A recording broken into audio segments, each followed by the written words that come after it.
behalf of my co-chairs, John Zhu and Samantha Stevenson, I would like to welcome everyone to the Paleoclimate session. Before we start, here are a couple logistics. We have 15 minutes for each talk, including 2 minutes ideally for Q&A. You will get a reminder through a wave, either from me or John, when there are 2 minutes left. Questions for the speakers? If you're in the room, please walk to the microphone in the middle of the room. If you're online, please type your questions in Slido. If you missed Elizabeth's email from yesterday on how to access Slido, and here's a QR code. You can scan the QR code. It will take you to the website. You will have to put in your name and select the correct room for this room, which is CG1 South Room. So your questions can be seen by Sophia, who will ask the questions for you in the room. If you're on site, we also plan an informal happy hour at 5:30. The plan is to meet in front of the building after the workshop for carpooling. We'll be going to Sanitas Brewing Company. So if you're not catching the flight, please join us. Everyone's welcome. Finally, I would like to highlight some of the Paleoclimate Working Group resources. So all of the simulations, a lot of them are actually completed by the community members, are now organized into this Paleoclimate Working Group webpage. I know this webpage link is long, but if you actually Google search CESM PWG, Paleoclimate Working Group acronym, it's very easy to find. You can find this page, you can find all those lists of simulations. They're all available.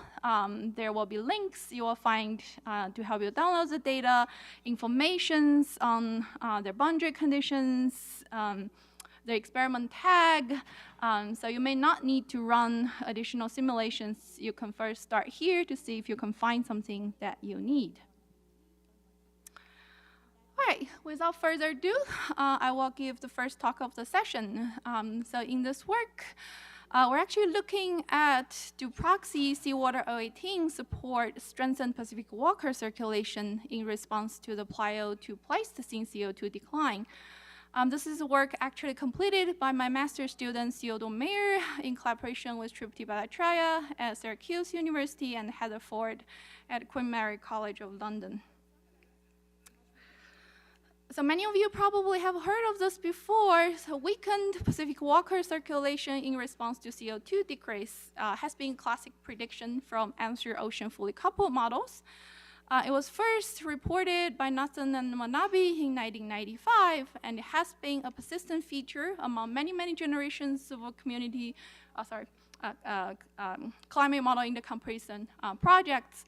Turns out validating this prediction is extremely difficult because it turns out our instrumental observations does not only record forced changes by CO2, but also internal variability, transient climate response to CO2, as well as response to the cooling due to aerosol forcing in the northern hemisphere.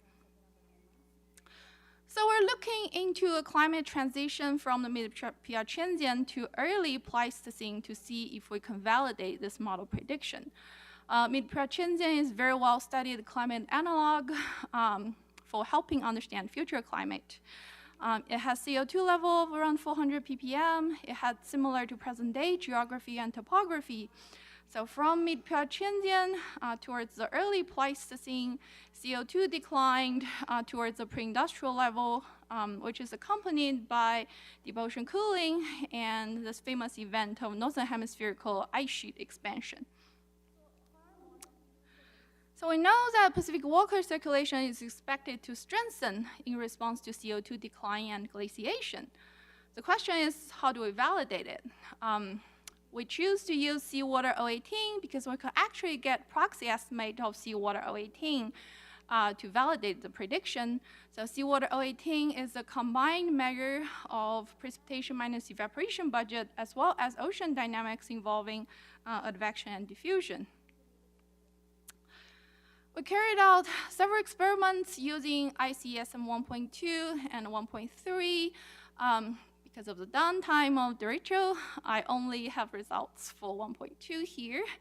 Those simulations are carried out at 1 degree nominal resolution for atmosphere, land, and ocean, and sea ice. I'm comparing two experiments here. They both run with mid-Piacenzian boundary conditions, one at pre-industrial CO2 level, plyo 1x, and the other one at 400 ppm, plyo 1.4x. So to start, I'm showing here the simulated seawater 018 state in plyo 1x, which is averaged for the top 50 meters of the ocean, and overlaid the current. So you can see that there's negative anomalies of seawater 018, actually negative values, not anomaly, of seawater 018 along the maritime continent, which mainly reflects the excess precipitation, which typically have negative oxygen 18O along the western side of the equatorial Pacific. For the majority of the equatorial Pacific, the seawater 018 is positive. In response to CO2 increase, what we see is very interestingly, there's increasing negative anomalies on the western side around the warm pool region of the tropical Pacific. For the rest of the tropical Pacific, you actually see positive anomalies. So there's enhanced contrast between the west and the east across the equatorial Pacific in seawater 018. And this enhanced equatorial contrast in seawater 018 is not because of the precipitation 018. And this map here shows the simulated precipitation flux difference between 1.4 times and 1 times CO2. And you can see that across equatorial Pacific, they're generally negative. And this actually is consistent with the thermodynamic response of precipitation. Wet gets wetter, dry gets drier. So you have excess precipitation across the equatorial Pacific due to the thermodynamic response, which brought the additional negative oxygen 18 water to the ocean. Then what causes this increased contrast? And turns out it's the equatorial zonal current. This figure here shows the zonal current changes between 1.4 times and 1 times.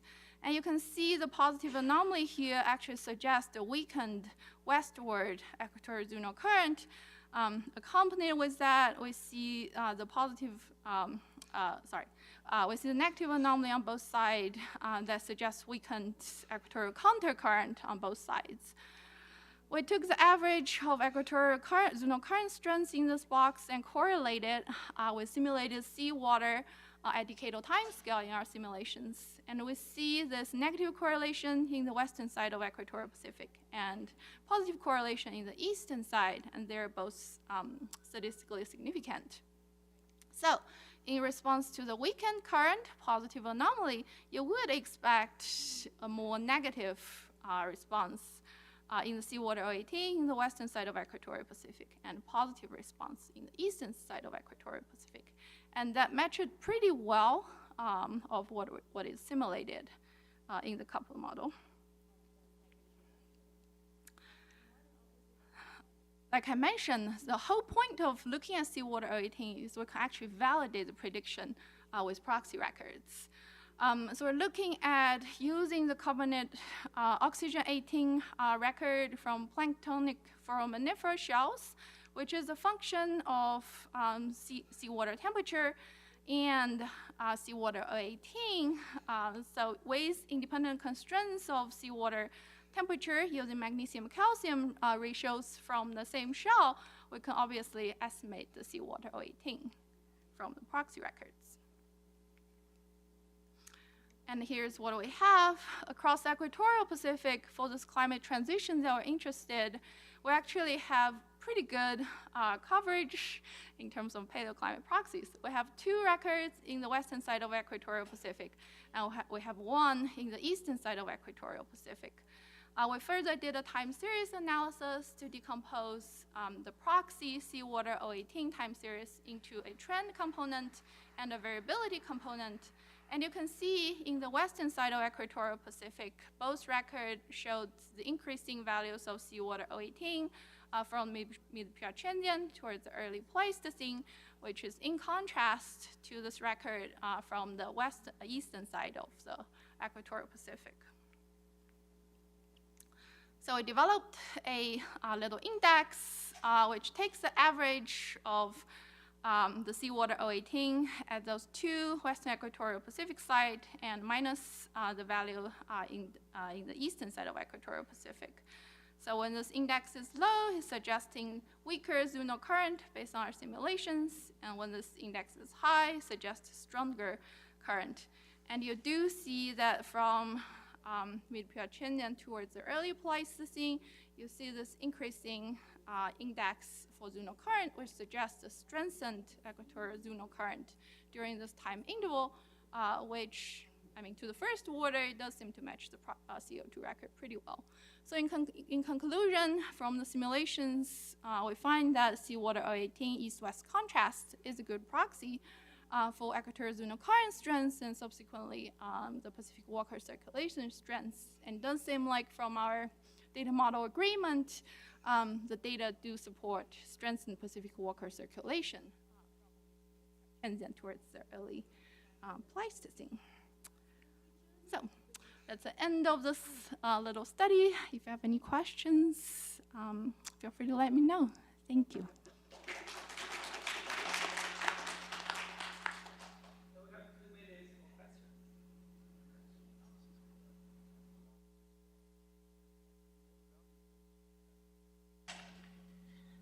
I just wonder, the trend you get when you change the CO2 in delta 18 of seawater are really small, like below 0.1. Is that something we can detect in the proxy, like such a small variation of delta 18 of seawater?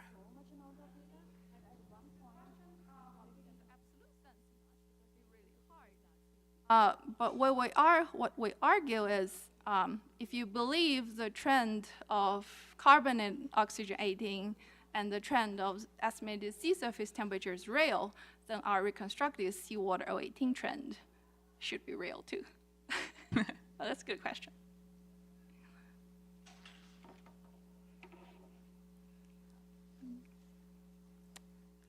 Hey. Any questions online? No, okay. We'll move to the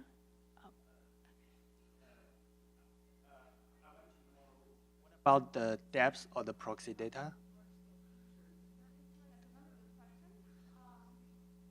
We're currently treating them as sea surface developers, which they could be developing maybe within the mixed layer, but we haven't tested the sensitivity to what those foraminiferous shells, the depths they represent.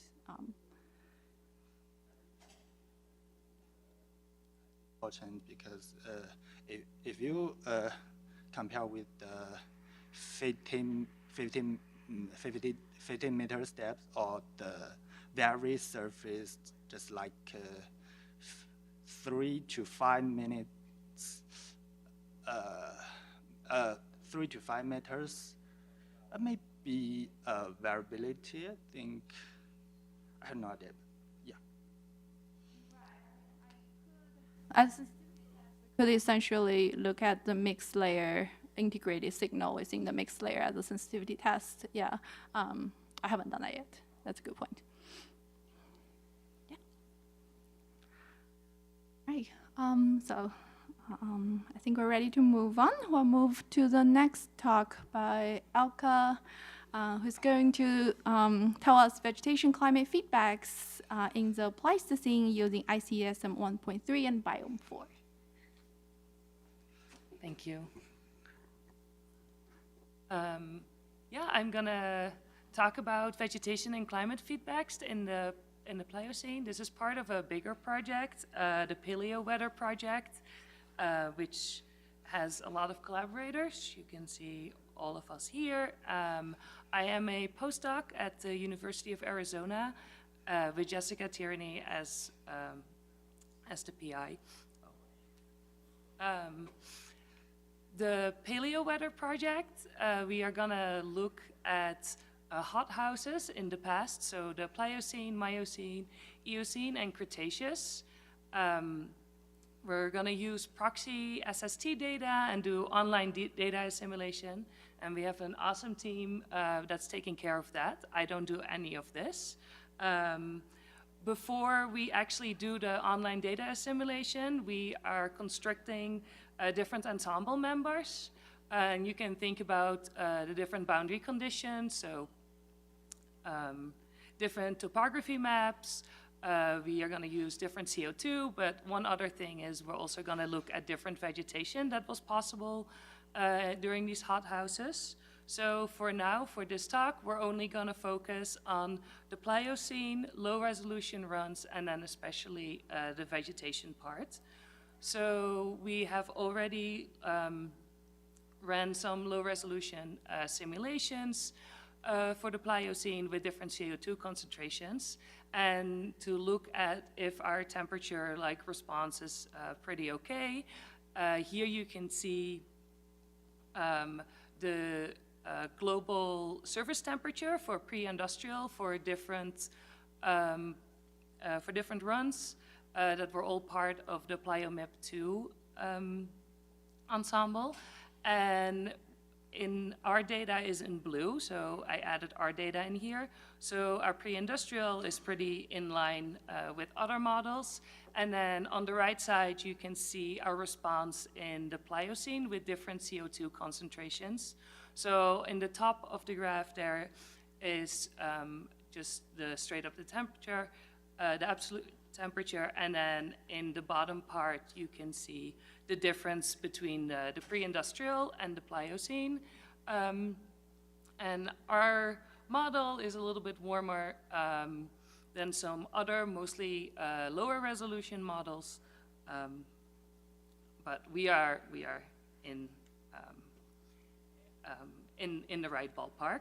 So then I took this 400 ppm simulation, and I wanted to look at vegetation. So the vegetation that goes into all of these previous already run simulations, the vegetation map is based on biome 4, which was forced with HAT AM3 data.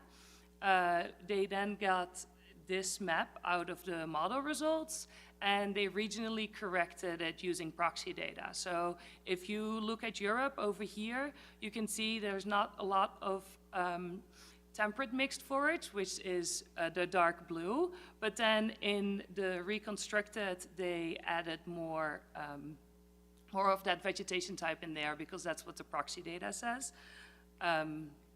But if we zoom into this map, even though they reconstructed it with proxy data, there's still several places that are not well constrained. So what we wanted to do is look at what if we use our new climate model to force biome 4? Do we get something similar, yes or no? To do this, so we use our base simulation, and then we use our standard vegetation map that most people use and all of the PLIOMIP models use, and it comes from FANG. We did our CESM run. We then got our new climate out of that. We took that climate, put it back into biome 4, and we get a new vegetation map. So we'll take a closer look at this vegetation map in a little bit. And then from this vegetation map, we need to go to CLM categories. So we use the translation table to go from biomes to plant functional types. We then did a new simulation. We ran CSM again and get a new climate. So we can compare these two different vegetation maps. So we compare the base case compared to the vegetation case, and then also the climate that then comes out of it. So now we're gonna go to the next slide and look at this vegetation map, but I think the title is incorrect. Yes, it says base, but this should just be the new vegetation map. So this is the vegetation I get out after like the first CESM run. And we compare this again to the proxy data that's also used. So if we look at proxy model agreement, we get a 40% point-by-point agreement. We can also calculate something that's called the kappa value. This takes agreement by chance into account, and 0 would be no agreement, 1 would be perfect agreement. We get a 0.3 agreement, which is considered reasonably okay. Of course, there are still some mismatches, but we want to see, like, based on our map, this is also another possible scenario. What do we get?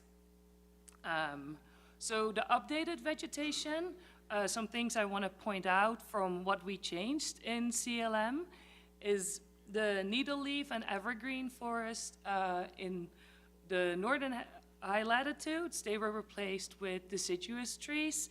And also we have this patch of C3 grassland in like northeast Russia. This is also replaced with deciduous trees.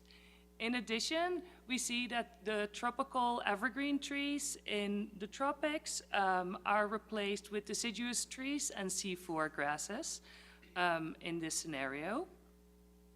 So when we look at the overall temperature response, I now added our vegetation results in here. We get a overall global temperature increase from 0.3 degrees Celsius.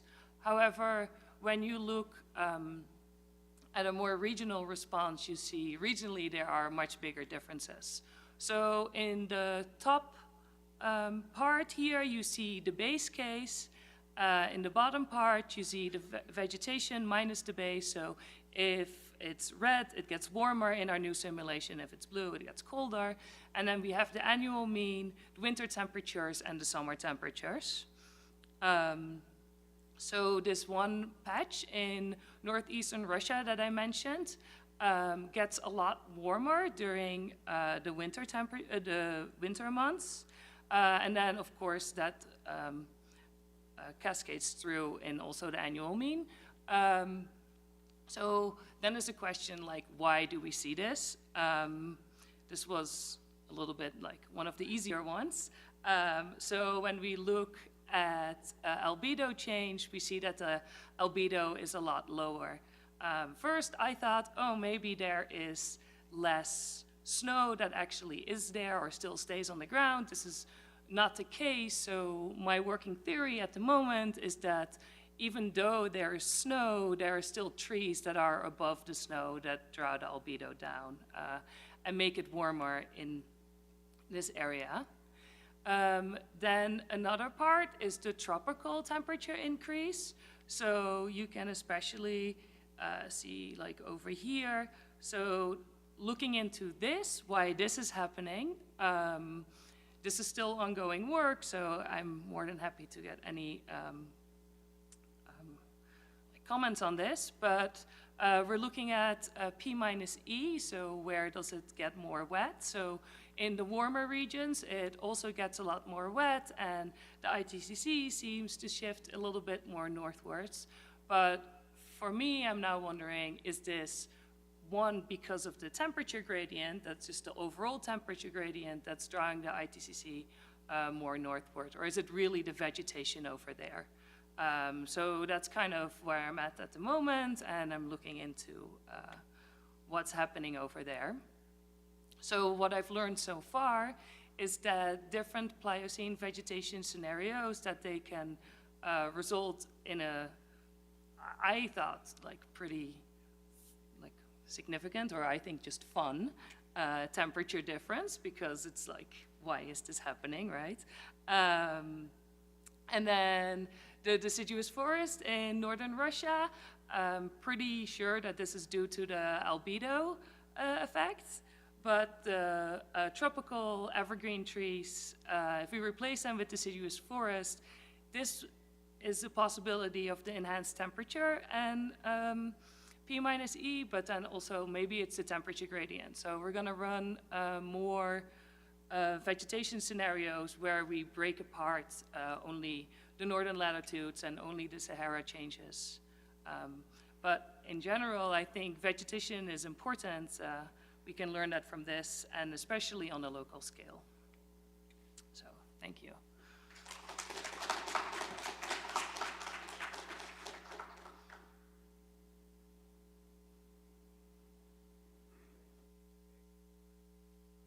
Would you run another iteration of the biome forest with your net? Since you are seeing the feedback, is that something, it looks like it turns into an iterative process. Yes, so that's definitely, so that's kind of like the setup that I have here. Oh, next one, this one.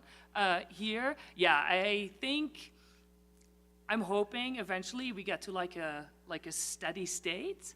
But it's definitely something, yeah, we're thinking about and we want to do. So I talked with Jed Kaplan, who made Biome 4. He says if you need between like 5 and 10 is his estimate to get to a steady state. So yeah, that's kind of what I'm thinking too. But yes, it's definitely something that's in the work. Over Antarctic and near the Southern Ocean.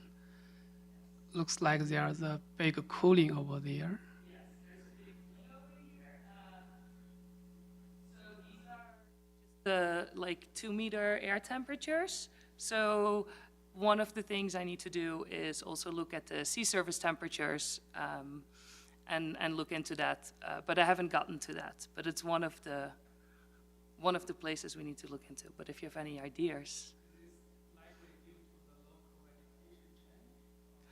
So there is not a lot of, there's a little bit more barren that you can see here, but in general there's not a big vegetation change there. So I'm not really sure, yeah, what's going on.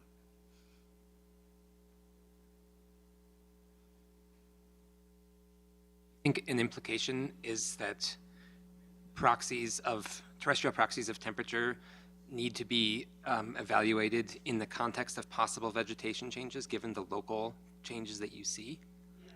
So I think one of the areas that's often a big mismatch between proxy data and model data is actually this like northeastern Russia spot. Proxy data says it's a lot warmer, even like 6 to like 8 degrees warmer, I think. We don't get there with this vegetation, but we at least get a little bit closer. Also, this is one of the areas that the initial data does not have a lot of proxy data for. So over here you can see this like kind of like yellow patch. So that's grassland, but like the proxies that are nearest by actually have more forest proxies. So the grassland is not, that comes from the model, not from any proxy data. So that might be one area where we really see that the model can help. Like, correct, thank you.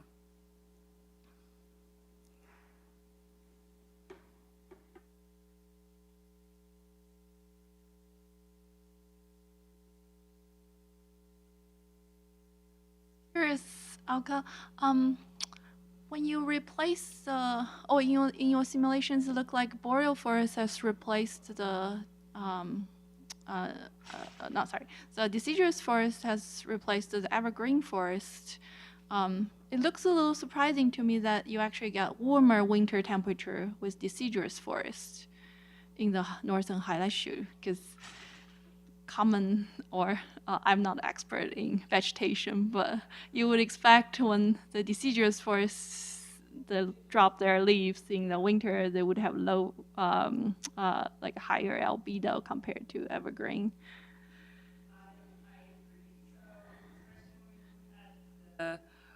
Even like, yeah, I also expected like maybe winter temperatures won't warm so much. My personal like theory right now is that the broadleaves are a lot bigger than needle leaves, so maybe they, like in the summer, warm it up like enough that that stays over the winter. I'm also like really not sure about that. I expected exactly the same, like why, like they drop their, they drop their leaves, right? Isn't the albedo effect? But so I think that part is not really like as much albedo, because you even see here that the albedo in those areas goes down. So in the patch, in the blue patch is where we had grass and I replaced it with trees. So that one makes sense to me, right? Because grass gets completely covered. Right.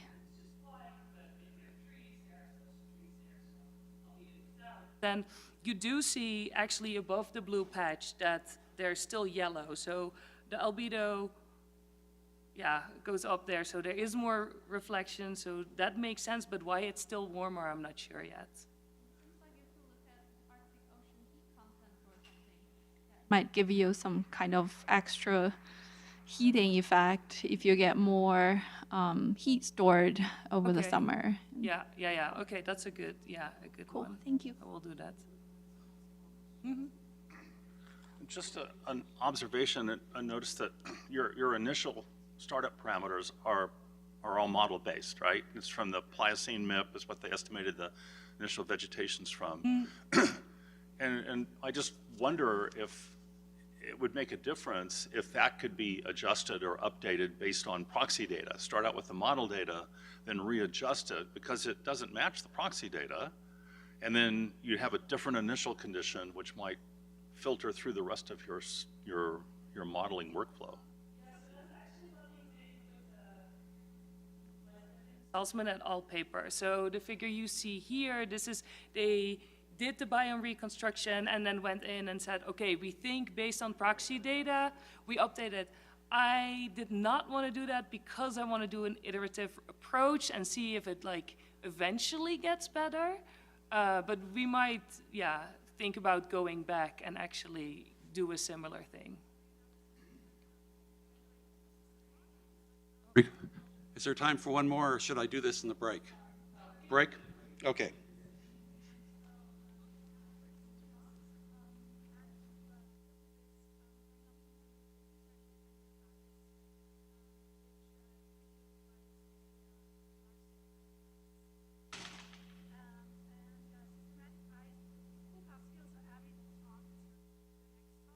Our next presentation is online by Arena Seiler. Arena, if you can hear us, please take it away.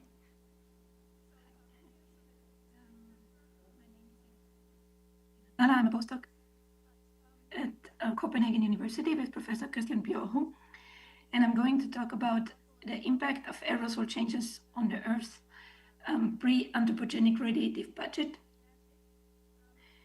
And so why would we care about paleo-aerosols? First of all, there is a large uncertainty in paleo and pre-industrial natural aerosol emissions due to the lack of observations. And that leads to the fact that aerosol emission models were calibrated using current observations and applied to past climates. Therefore, we might get a possible large radiative impact through aerosol variations because natural emission processes were not constant over time. The largest experiment in Earth history in that context, when we consider biogenic aerosol emissions, happened between 500 to 400 million years ago in the Cambrian to Silurian period, when the greening of both land and oceans by plants and algae happened.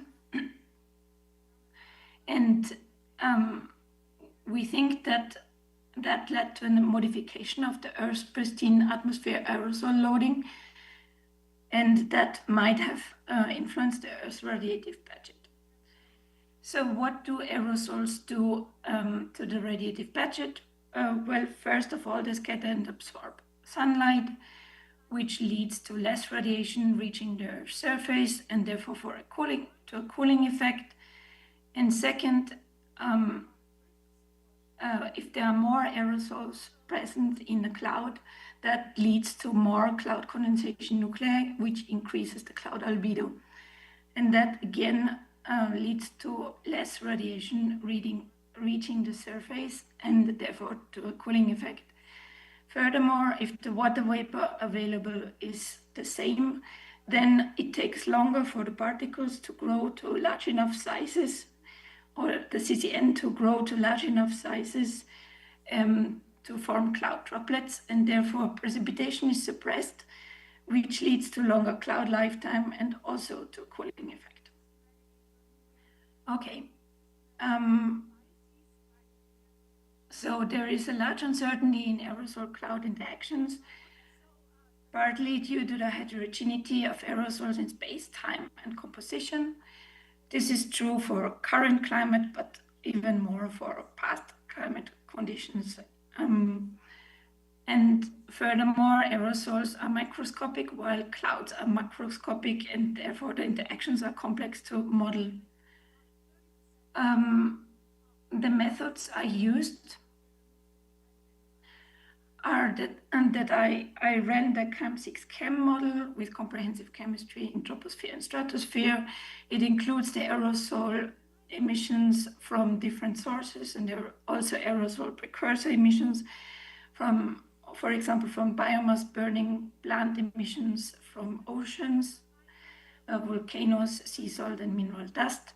And furthermore, it has a quite advanced treatment of biogenic secondary organic aerosols, which are calculated using online megan emissions. The setup is the following. We had emission scenario from 1850 to 2010. We switched off all the anthropogenic sources, and then we scaled for the different runs, the source strengths of biogenic emissions from plants, wildfires, and DMS from 100% to 50%, 10%. For different runs, and then the results presented here are only for 15 years, and we filtered out the years where the volcanic eruptions were contaminating our results. Then we computed the effective radiative forcing according to the method of GAN 2013. So what do the results show us? Can I somehow...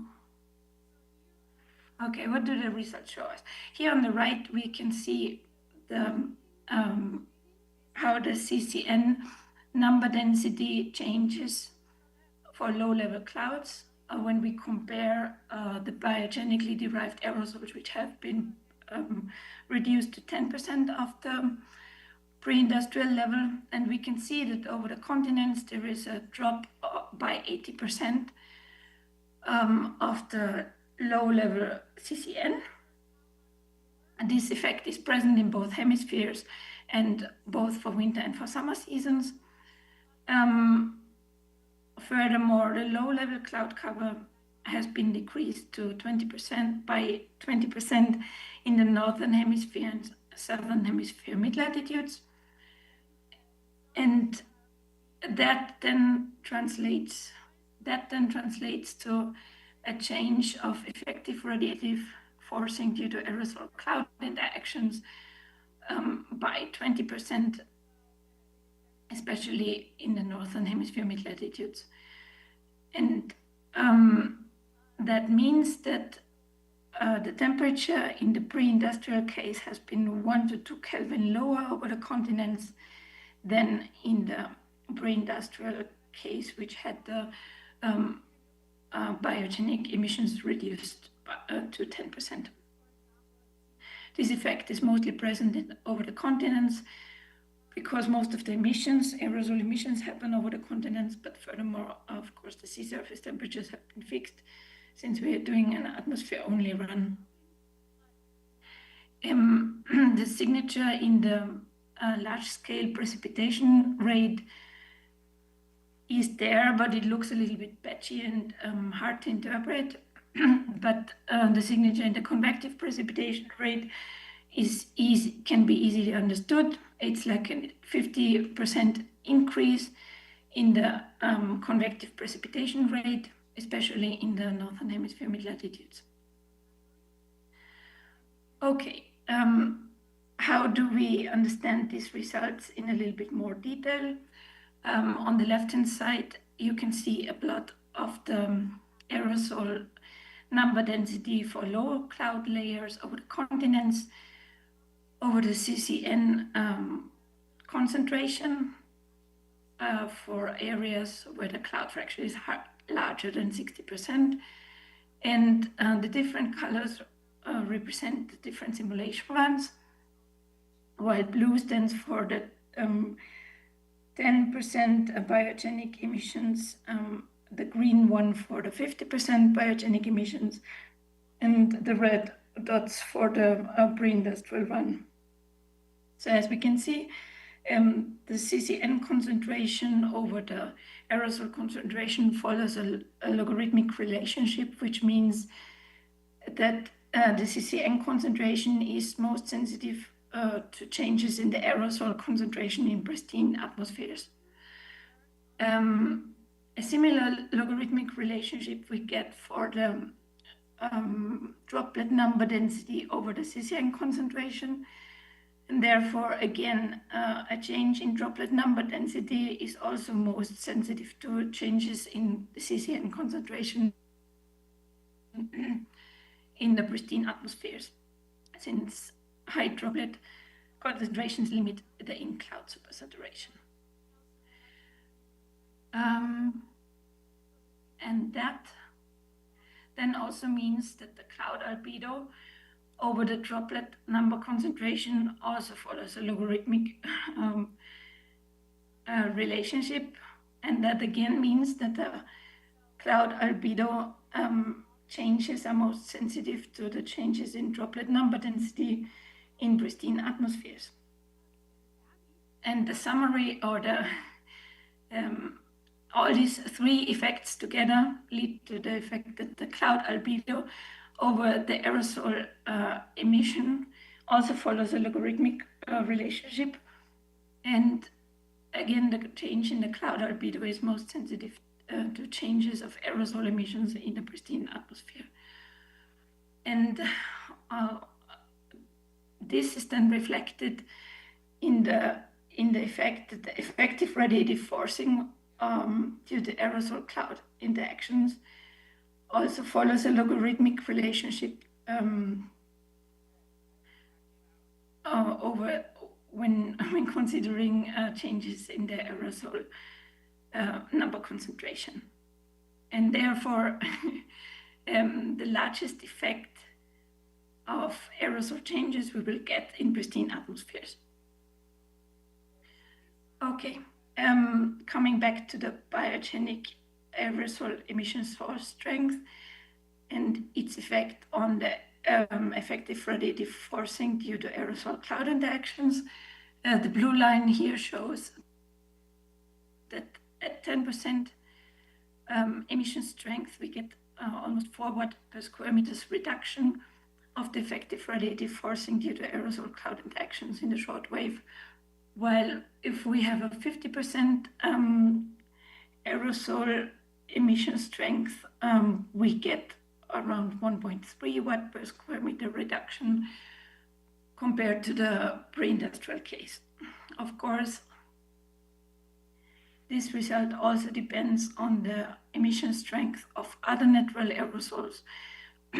For example, the gray line here shows the results under the assumption that the sea salt and mineral dust emissions have been doubled compared to the pre-industrial case, which then reduces the overall effect by almost 2 watt per square meters for the biogenically reduced aerosol strength of 10%. While on the other hand, if sea salt and mineral dust have been halved compared to the pre-industrial case, then we get a larger effect. Okay, to summarize, the greening of the Earth might have had a larger climate impact, but of course the realism of our experiment is limited. We use present-day continents and present-day atmospheric circulation, while in reality the aerosol transport and the source distribution 450 million years ago was most likely different. And of course, the climate sensitivity of the model might be wrong as well.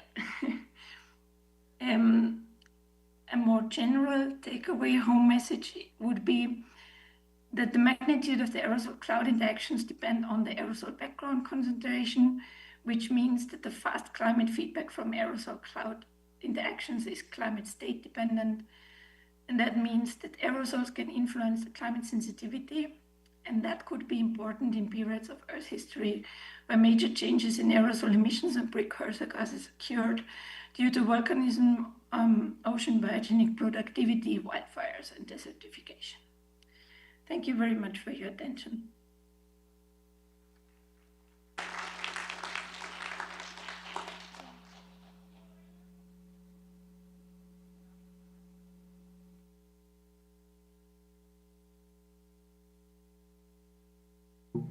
Hi, great talk. I'm wondering if,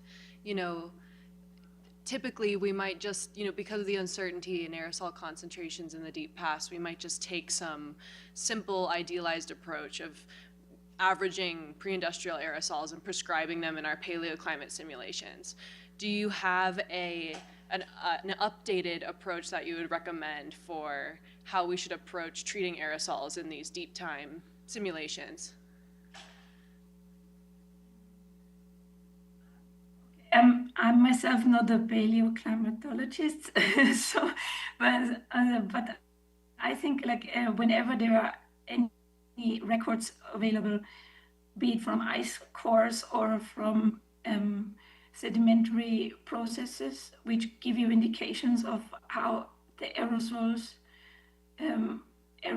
emissions have looked like during this period, one should consider thinking of it, especially if you know for whatever reason that there had been large changes, just because that means that it could have been an important climate feedback, which has to be taken into consideration.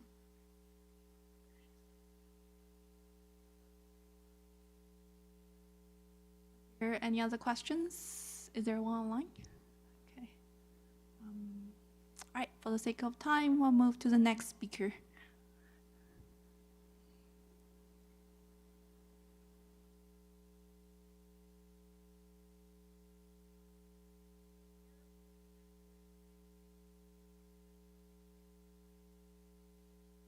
The next we have.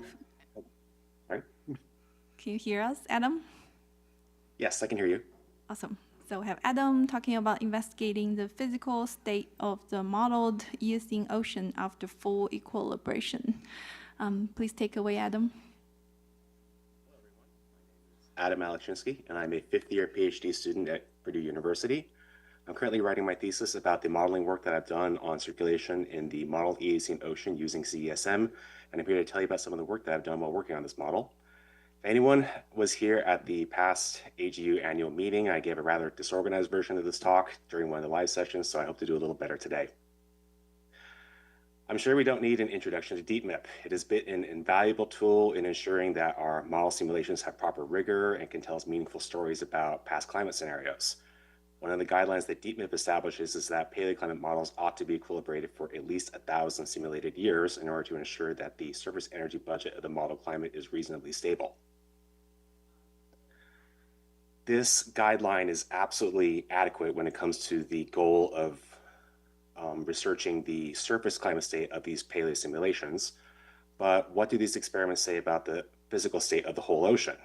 In publications, we often describe the ocean as in a state of quasi-equilibrium, but if the goal of the research is to understand the past oceans themselves, is this good enough? One of the admittedly unintended goals of my doctoral work is to examine what happens to the modeled ocean after a DeepMIP-compliant CESM simulation is simply continued without any meaningful change to the boundary conditions. So I use ICESM version 1.2 in my experiments. The primary goal of my work has been to map out the evolution of ocean circulation in the Eocene using neodymium isotopes as a tracer and main method of model validation.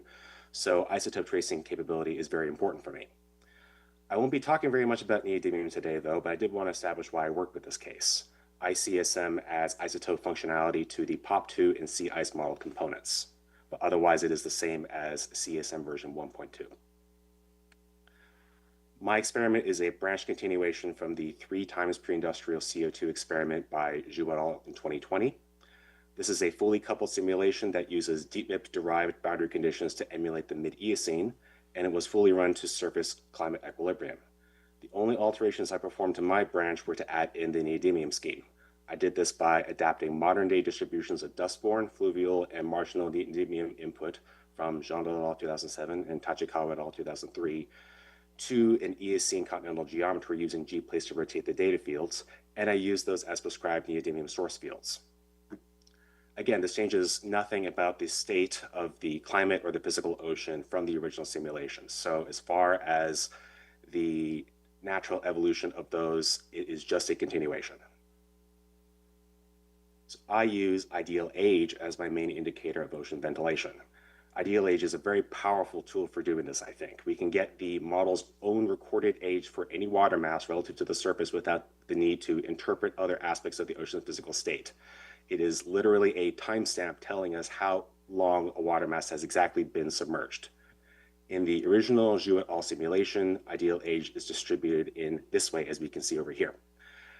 Looking at this abyssal depth slice taken at about 3,000 kilometers below sea level, we can see that there are 2 main sources of young water downwelling from the surface. We have this sort of proto-AABW without the assistance of a fully flowing ACC, which we wouldn't really have until around the Oligocene transition, as well as a source of Pacific meridional. It's a little bit straddled by my map projection over here, but a Pacific meridional overturn circulation, PMOC, which looks to be mainly originating around the ancestral East China Sea.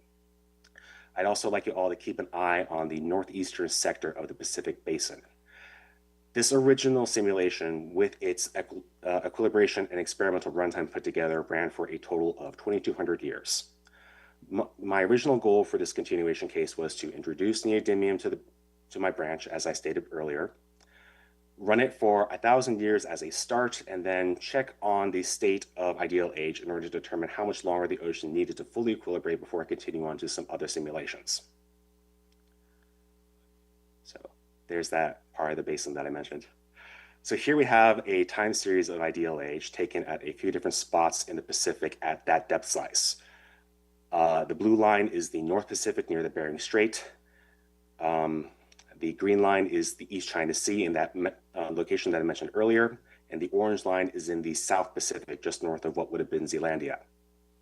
Since I wanted to integrate a new isotopic tracing scheme into this ocean, I reinitialized ideal age, but left the actual ocean physics as they originally were. So those are just continuing straight on, as I said before. Looking at a time series like this, I would want to see ideal age flatten out over a length of about 100 years or so before I can feel confident that the ocean is fully equilibrated to my satisfaction. So then what actually happens during the first 1,000 years of continuation? In the northern Pacific spots, ideal age actually gradually increases up until about 1,000 years of runtime. And then after that point, something causes that PDW to totally shut down. The East China Sea location sees this huge jump in ideal age as the older surrounding waters mix in, and we only see some stability in ideal age across all 3 of those locations after a total of 4,800 years of running this continuation. In the South Pacific spot, we also see an immediate jump in ideal age and a bit of a longer tail in reaching equilibrium. So going back to our map view at the end of my continuation run, this is what we see. A lot has changed.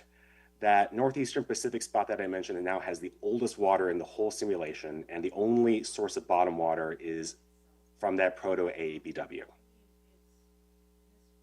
So in order to make sure that I didn't still have any significant ideal age trends at the end of my simulation, I also took a look at ideal age flux through a transect of the Pacific Ocean. We can still see a maximum trend of about 1/4 of a year of aging per simulated year of running, but given that computing time is finite and I would like to eventually graduate, I think this is pretty acceptable. How am I doing on time, by the way? Could anyone? I think I'm doing okay. All right, you guys are gonna get the whole version. So how do these trends compare to some of the other physical ocean parameters. We have historically looked at trends in temperature and salinity in order to also get an idea of ocean ventilation. So I wanted to look at those as well. Both of these significantly undershoot the ideal age equilibration time. Temperature becomes stable after about 3,000 years. At that point, salinity becomes stable at, I would conservatively say, about 30 to 50 years, but you could also say that it coincides really well with the temperature equilibration too. So the first order observation that we can make is that the PMOC source from the original case had shut down and choked out sources of younger water and caused the ocean to take much longer to fully circulate.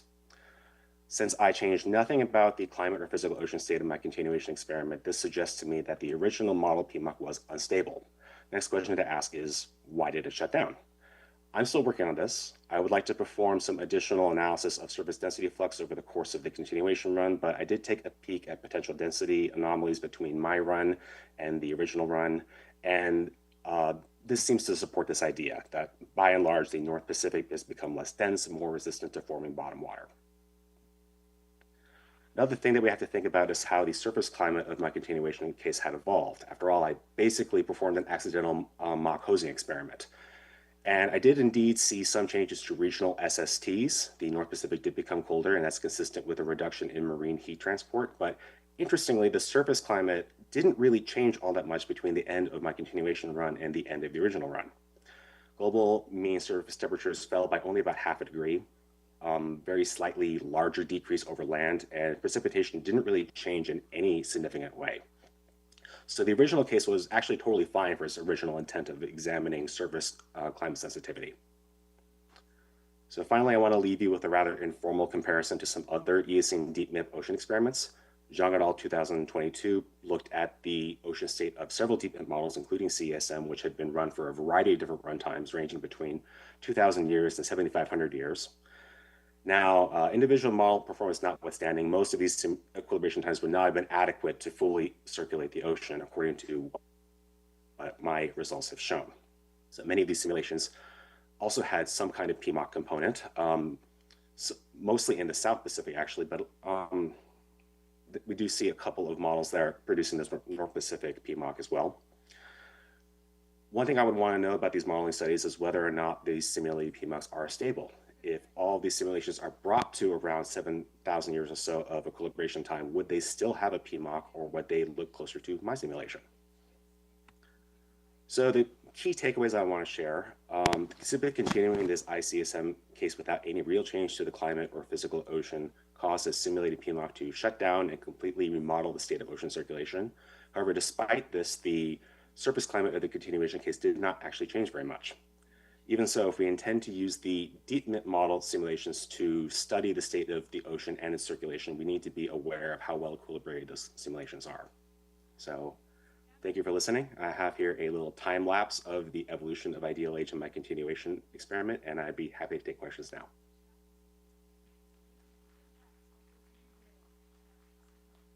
Thanks so much for the interesting talk, Adam. Questions for Adam?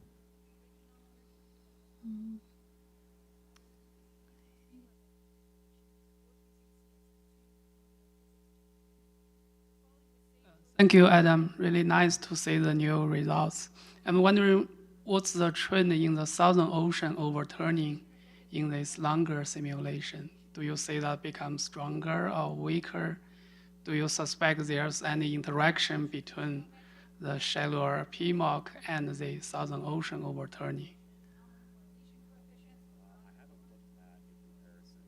In the overturning between that Southern Ocean bottom water source between the end of the original case and the end of my continuation case. But I think that would be a really interesting thing to look at. I think after I look at a density flux analysis, I will want to then figure out, well, if we don't have overturning happening in the North Pacific anymore, is the Southern Ocean properly taking over for the ocean?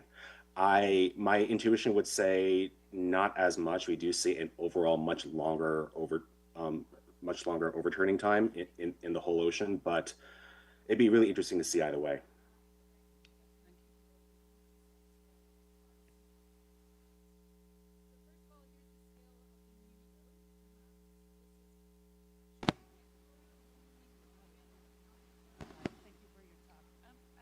question. I'm not really familiar with like any of this, but you're resetting the age, right? So then do you ever get the previous pattern back that you see from the Zhou et al. Or Zhou et al. Paper? Do you ever see that pattern, and like how long does it take to get that back? Age looks fairly similar to the Zhou et al. Results, but after about 1,000 years, when that East China Sea PMOC shuts down, it is completely different. I think if I wanted to take another look at just continuing the experiment without even worrying about neodymium, I would not worry about reinitializing ideal age and see just a start to finish evolution of ideal age. I think that would be a good way of approaching this just on its own. Any more questions? Is there one online? Okay, great. Thanks so much, Adam. Can we bring our next speaker?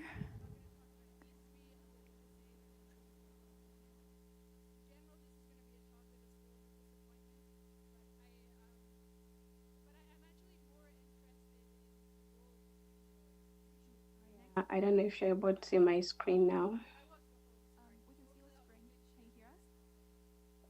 Hello. Thank you, everyone. And I'm Hamida. I'm a PhD candidate at the University of Connecticut, and I work with Clay Tabor, where I explore rapid climate change during the Miocene climatic optimum as a potential analog for future climate change. So for this talk today, I'll be talking about the influence of Tethys and Central American seaway on climate during that period of the Miocene climatic optimum.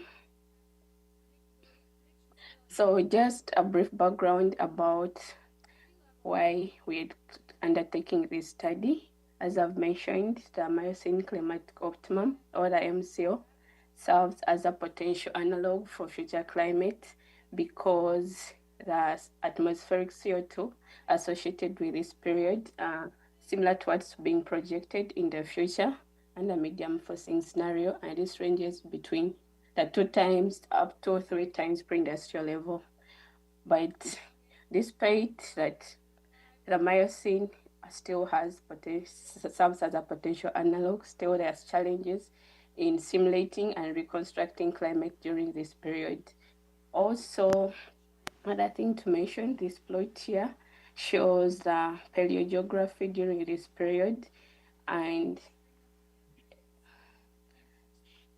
this plot highlights that though this period has almost similar to present-day paleogeography, there are some small differences, especially on the connection of different oceans. And our ocean gateway of focus is the Central American Seaway here, which connects the North and South American continents, which presently is closed, but during the Miocene, it is assumed to have been open and started restricting flow by around 12 million years ago. And also the Tethys Seaway is this ocean gateway which connects the African continent and the Arabian region, and it's also presently closed, but it's suggested to have closed between 15 and 14 million years ago. So in this study, we aim to investigate how these different settings for these ocean gateways impact climate during this period, and also an effort to reconcile the disagreement between the models and the proxies. So the methodology, we use CESM version 1.2, fully coupled and at a resolution of 1.9 and 2.5 degrees.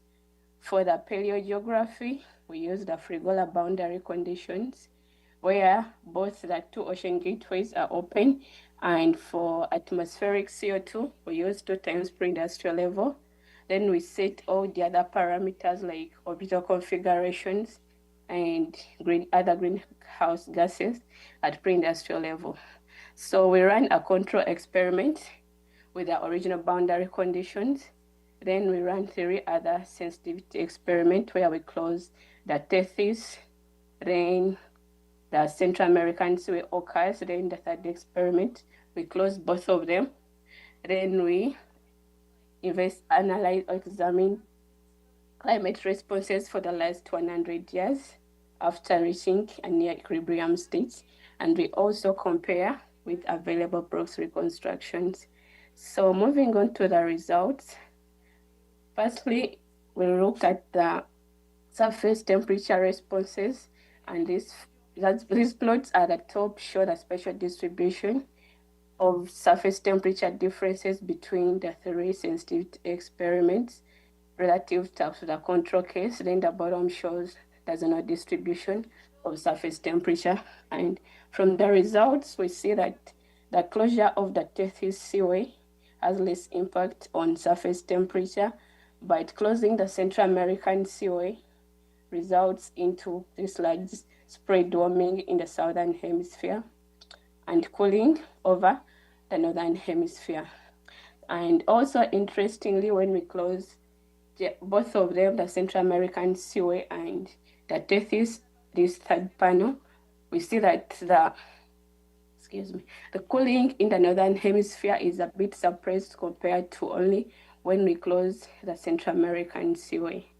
So we went ahead and also looked at the precipitation responses, still looking at the differences between the sensitivity experiments and the control case. And similarly, the Tethys closure shows less impact, but the Central American Seaway results into drying over the Arctic, North Pacific, and some parts of Africa, which is North African continent, and with patterns over the equatorial Atlantic and Pacific. And this magnitude gets larger for the weather patterns over the equatorial Atlantic when we close both of them, as we can see in this figure here. So we further also looked at the delta 18O of precipitation, still also considering the differences between the sensitivity experiments and the control case. And for the Tethys closure, still less impact is observed, except over the Mediterranean region, where we see depleted isotopes in this region, potentially attributed to a reduction in salinity. And closure of the Central American Seaway results into depleted isotopes in the high latitudes and North Pacific, similarly to the temperature response where we saw cooling. So that's a temperature effect in those regions. However, we see enriched precipitation delta 18O in the North Atlantic and over North Africa. And this could potentially be could be linked to the increase in salinity on closing the Central American Seaway, thus preventing mixing of the Atlantic and the Pacific. So the surface salinity is also important in influencing large-scale ocean circulation. So we also looked at the responses on surface salinity, and we see Tethys closure has some impact where it results into more saline Pacific and South Atlantic. And for the closure of the Central American Seaway, it results into a more saltier Atlantic and fresher Pacific and the Indian Ocean. And this also is intensified when we close both the Central American Seaway and the Tethys Seaway. So also one thing important to note is that presently we don't have an active Pacific meridional overturning circulation, and it's largely attributed to the freshness of the Pacific due to the lack of mixing between the Atlantic and the Pacific. And so with these results, they could potentially suggest also absence of a Pacific meridional overturning circulation with a reduction in salinity over the Pacific. So having looked at the climate responses in aim to understand the mechanisms responsible we first looked at the contributions to temperature changes, where we used a one-dimensional energy balance model to decompose the various contributions into cloudy and clear sky long wave emissivity, surface cloud and clear sky albedo, and also meridional heat convergence. And for the northern hemisphere cooling, due to the closure of the Central American Seaway, our results show that it's largely attributed to the surface albedo feedback due to the cooling in the high latitudes, and this is a result of reduction in total northward ocean heat transport, as shown by these results, where we looked at the meridional ocean heat transport over the different basins: the Pacific, Atlantic, Indian, then the total ocean. So this plot at the top, it shows the absolute values for meridional heat transport, ocean heat transport. Then the bottom shows the differences between the 3 experiments and the control line.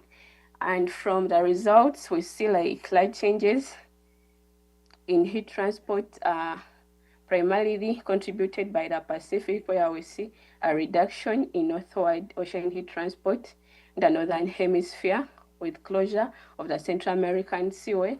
And over the southern hemisphere, we see that closure results into southward ocean heat transport in the Pacific. Then for the Atlantic, we have large South Atlantic heat transport, which is southward, when we have the ocean gateways open, but closing the Central American Seaway reduces the southward Atlantic transport, and it results into a northward interhemispheric heat transport in the Atlantic. However, the contribution of the Atlantic is small, so it's outweighed by the Pacific, thus resulting into a reduction in total ocean heat transport in the northern hemisphere and an increase in the southern hemisphere.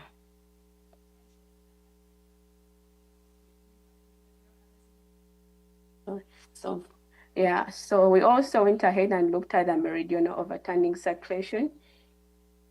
And this plot shows the differences still between the meridional overturning circulation for global and the Atlantic.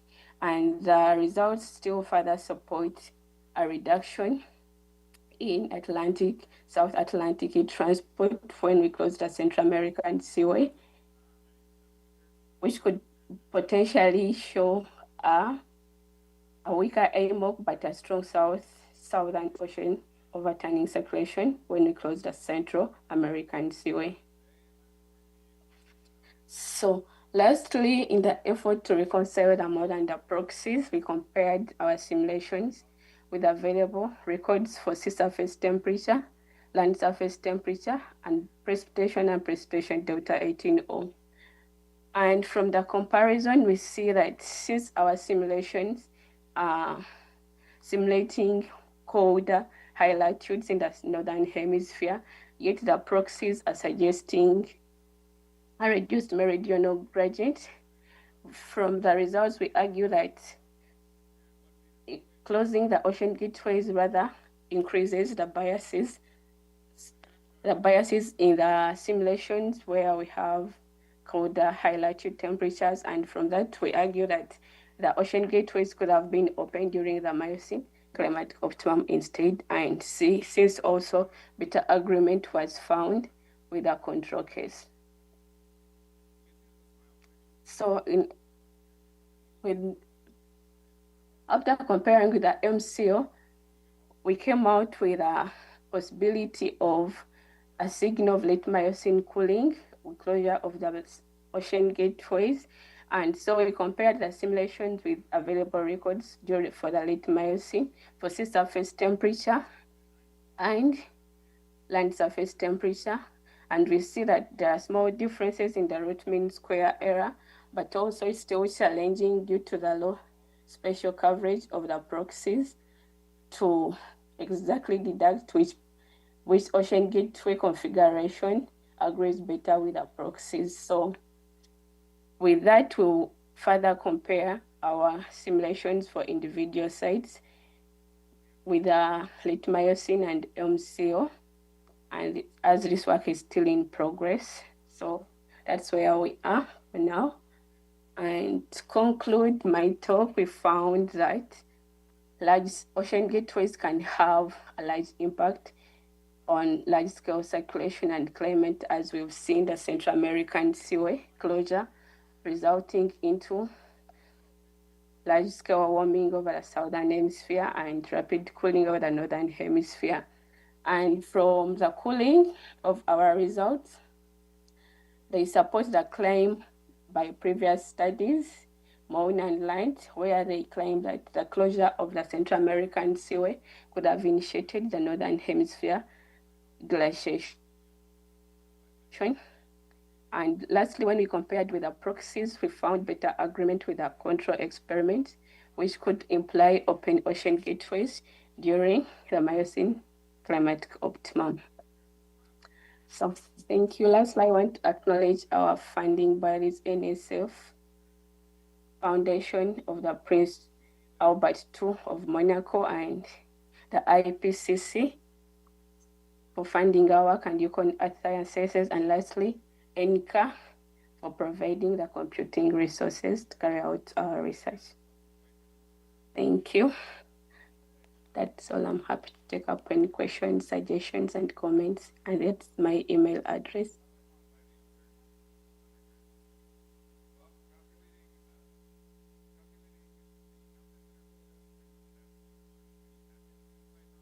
Hi, nice talk. I wonder, I couldn't remember, have you compared a simulation with only land delta 18, or did you also extend that to delta 18 of seawater reconstruction?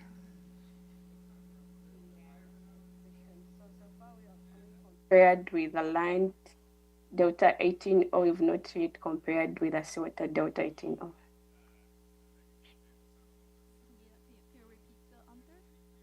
Hard for us to hear.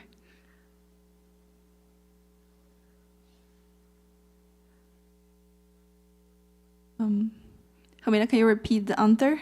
I think there's a part of your answer is missed.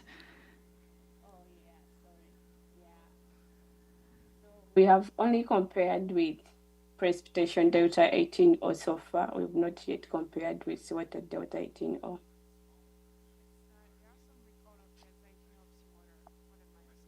Miocene, maybe you could also extend to that.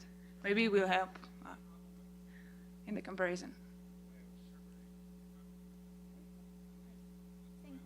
Hamida, let's bring up our next speaker.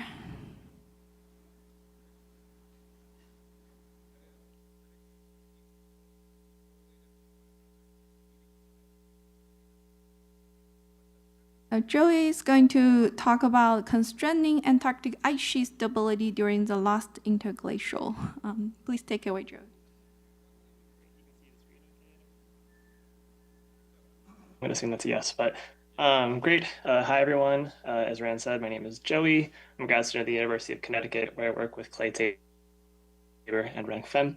And today I'm going to talk about some work we've done to constrain Antarctic ice sheet stability during the last interglacial. Oops. There we are.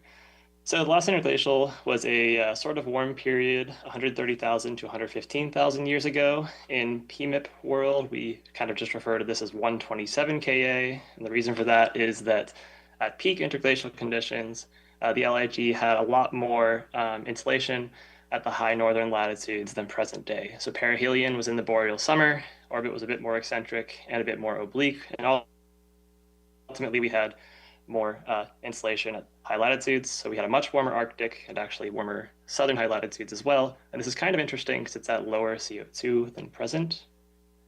But what's really special about the last interglacial is that sea level was quite a lot higher. So this is a figure from a synthesis by Andrea Dutton in 2015. And so in the top panel, you can see a compilation of peak global mean sea level estimates for a bunch of papers during that time period. And the consensus was that sea level was around 6 to 9 meters higher than present during the last interglacial. In this figure, they were also able to kind of get an estimate for the Greenland contribution to global mean sea level, and they found that Greenland contributed probably about 1 to 3 meters of that sea level high stand. And so the question is, where does the remaining 3 to 6 meters come from? And you can see right away I'm implicating it to be from Antarctica.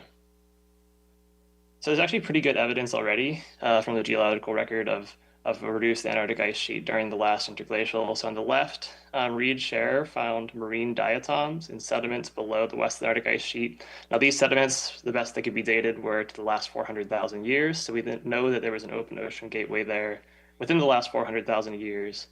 But more recently, they found genomic evidence of a reduced ice sheet. So basically, they found that the Ross Sea and the Weddell Sea octopi populations in sediments dated to the last interglacial were mixed, and that could only be the case if those populations had direct access, which would require an open ocean gateway through the West Antarctic ice sheet. So it must have been pretty substantially reduced.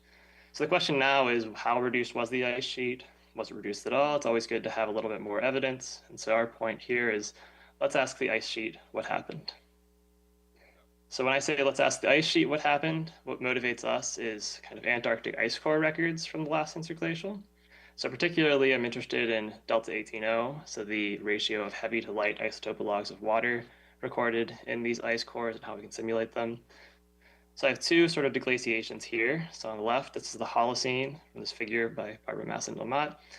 And so I'm going to walk you through what we would expect for a deglacial change in delta 18O and an Antarctic ice core. So you have kind of a smooth plateau during the last glacial maximum, and then you get into the deglaciation, you have some Heinrich event stuff going on here, until you get into the interglacial or the Holocene, we have the smooth plateau. So you expect kind of plateau, deglaciation, plateau. For the last interglacial, it's a little bit different. We had the plateau we would expect during the penultimate glacial maximum. Then through Heinrich Stage 11, you get up towards our interglacial plateau, but there's this really sharp overshoot, and that's in every one of these ice cores from East Antarctica. So the question here is, could Antarctic ice core delta 18O contain information about past ice sheet stability? We think probably yes. So mechanistically, delta 18O is linked to temperature. As shown in this figure above, you can see there's a strong linear relationship around Antarctica. And then temperature change over Antarctica is, of course, linked to background climate, elevation, etc. So we think it could record a pretty significant change if there was a change in the ice sheet. So to tease this apart, we're running a whole host of simulations. So 12 simulations total. We have one pre-industrial control and then 11 simulations of the last interglacial. So I don't have it up on the slide, but all of our LIG simulations have 127 Ka orbit and greenhouse gases. And then we're configuring this with a variety of different ice sheets. So we have a pre-industrial ice sheet, kind of just the same as our pre-industrial control run. We have one that I call the minimally collapsed ice sheet, which it's not really minimally collapsed because there's 3 meters of sea level equivalent coming from it. And that kind of has loss of the Amundsen Sea embayment, which is of a special interest today. We have a partially collapsed ice sheet where we lose our large ice shelves. And then we have a fully collapsed ice sheet worth about 6 meters of sea level rise with an open ocean gateway and loss of the ice shelves. This one's the most reduced. Now, another thought about the peak in delta 18O during the last interglacial is that it could be recording a meltwater pulse, where we have North Atlantic hosing that heats up the Southern Ocean and then enriches delta 18O around Antarctica. So to check that, we're repeating all of these ice sheet configurations with a hosing experiment where we have 0.2 Sverdrups of fresh water in the North Atlantic for 1,000 years. So there's 4 more freshwater configurations. And then when we reduce the ice sheet, that's going to have a heck of a lot of fresh water into the Southern Ocean, which can also have an impact on delta 18O and these ice cores. And so we're going to be having adding a Southern Ocean hosing experiment to our reduced ice sheet simulations. So 11 total with various different topographies and hosing to check which one reproduces delta 18O the best. So getting right into it, which simulation reproduces LIG delta 18O? So this is a plot of the root mean squared error between our observed delta 18O, so the delta 18O recorded in the ice cores, and our modeled delta 18O for 9 different ice cores dated to the last interglacial around Antarctica. And I've separated it by the West Antarctic ice sheet in red, East Antarctic in blue, and all ice cores in this dashed line. So from right to left, we have the pre-industrial ice sheet. It's not doing the best job at reproducing delta 18O. We have the minimally collapsed, where we lose the Amundsen Sea embayment. It does decent when there's North Atlantic freshwater, but still can get a little bit better. The partially collapsed case, on the whole, kind of does a little bit better yet. And then the fully collapsed case, finally, the whole way on the left has the most accurate reproduction of delta 18O. So this reduces the root mean squared error the best. And so with that, our sort of preliminary conclusion is that the fully collapsed Antarctic ice sheet configuration reduces root mean squared error in delta 18O the best during the last interglacial. Now, one thing I wanted to note is that the isotope values are a little bit too enriched when we have a collapsed ice sheet and North Atlantic freshwater, and a little bit too depleted with the Southern Ocean freshwater. And so our thought is that maybe reality is actually a little bit in between. So we can do a quick back of the envelope check of this by projecting our Southern Ocean freshwater impact on the collapse simulation with the North Atlantic freshwater included, and we get really low root mean squared error. Now I'll note that this is just sort of a back of the envelope estimate of what we might expect for this kind of simulation, but we're currently working towards running a collapsed ice sheet configuration with simultaneous meltwater to check this officially. Okay, cool. So we know the collapsed case reproduces things the best, but why? Well, first I want to go through kind of the response of ice sheet collapse and hosing for temperature and delta 18O. So this is showing the anomaly between last interglacial and pre-industrial temperatures on the right and delta 18O precipitation on the left. And so just by changing orbit and greenhouse gases, we do get some warming in the Southern Ocean and some enrichment over the ice sheet, but it's not quite enough to reproduce delta 18O. When we add fresh water, that's the next one down right here, we get a bit more warming yet and a bit more enrichment, but it's still not quite getting enriched enough, especially in West Antarctica. And finally, if we collapse the ice sheet, we get really strong warming that's a bit more, there's quite a pattern to it compared to the freshwater case. But the delta 18O signal definitely does the best job with the fully collapsed ice sheet. And then finally, with the Southern Ocean freshwater case on the bottoms, this is the collapsed ice sheet with Southern Ocean freshwater. I thought it was kind of interesting how the Southern Ocean freshwater doesn't seem to have much of a temperature impact over East Antarctica, but it does have a bit of an impact in delta 18O, and I think that's basically due to sea ice. So there's two potential controls on precipitation delta 18O that we're sort of going to be investigating here. One is if you lower elevation, you could increase condensation temperature, and ultimately that enriches delta 18O. And then two, this is kind of like a weaker effect, but we think that it could be important. If you reduce the ice sheet, you're going to drive regional warming, so higher SSTs, and you're going to get more locally sourced precipitation. And then due to Rayleigh distillation, we'll get more local precipitation that could also enrich delta 18O. We can take a quick look at that by plotting our delta 18O precipitation, the change relative to pre-industrial, versus the change in elevation. And so you can see right away that there's a really strong linear relationship here. So for kind of small changes in elevation and temperature, you get this really kind of smooth linear relationship to show you that these things are really strongly correlated. But when you get off to really large changes in elevation, especially over West Antarctica, you get kind of a tapering off of this linear relationship. We wanted to try to investigate that a little bit farther. So to do this, we added a bunch of water tags to our simulation. So for those of you that haven't used water tags before, this is basically a method where you can tag a region and you can get all of the evaporative fluxes from that region and sort of track them through the Earth system from source to sink. And so a real quick advertisement, if someone in this room has the power to make this appear in CESM 3, that would be really cool. But anyway, with relevance to our work, we've tagged a number of different regions. So basically we have each ocean basin around Antarctica, the Atlantic, the Indian, and the Pacific, and we're tagging these in 10-degree latitudinal steps from the equator up to 80 degrees south. So we have to go that far south just because when we collapse the ice sheet, we actually do have evaporative fluxes making it from pretty far south. So we have the coverage that we need with all this. Now with these tags, we followed this method of partitioning the delta 18O signal. So it's from Hu et al. 2019, but a number of other people have used this as well. Basically, a change in delta 18O can be boiled down to a change in the condensation of that vapor. So this is the change of precipitation versus the water vapor at the ice core location. There's a change in rainout. So this is the change in the water vapor that makes it to the ice core with respect to where it's sourced from, and a change in source composition. So how is the water vapor that eventually makes it into the ice core changing in delta 18O when it evaporates? And then finally, you can get a totally new source of moisture making it to your ice core location that can contribute to a change in delta 18O as well. So without going into too much detail, this is our basic method for decomposing the delta 18O signal. And here are the results. Kept the equation in the top left if you're curious. I thought it was kind of funny. I tag all those different regions for Delta 18O, but I really just boil it down to 4 key drivers. So this is showing the drivers of Delta 18O change, and each bar stands for the change in the Delta 18O contribution that that driver contributes to our ice cores.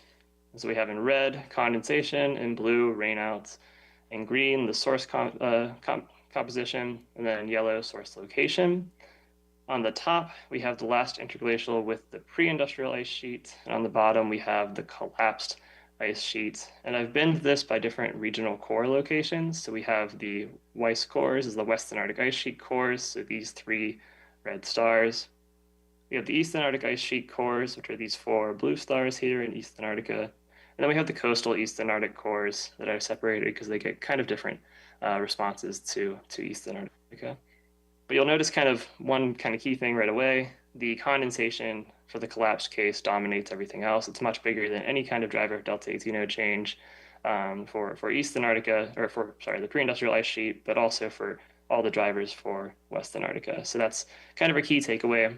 Condensation is the dominant driver of Delta 18O change in a collapsed West Antarctic ice sheet case. The other aggregate drivers are pretty small, and this confirms our thought that elevation driving a change in condensation temperature is what's controlling Delta 18O in these ice cores through the last interglacial.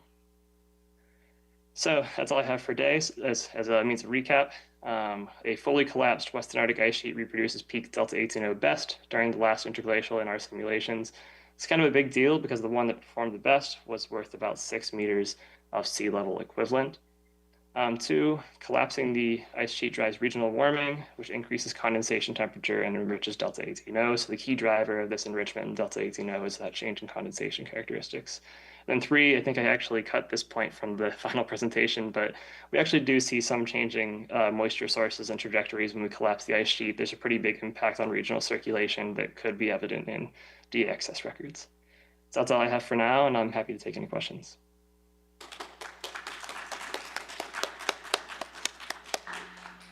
Thanks, Joey, for the wonderful talk. Are there any questions?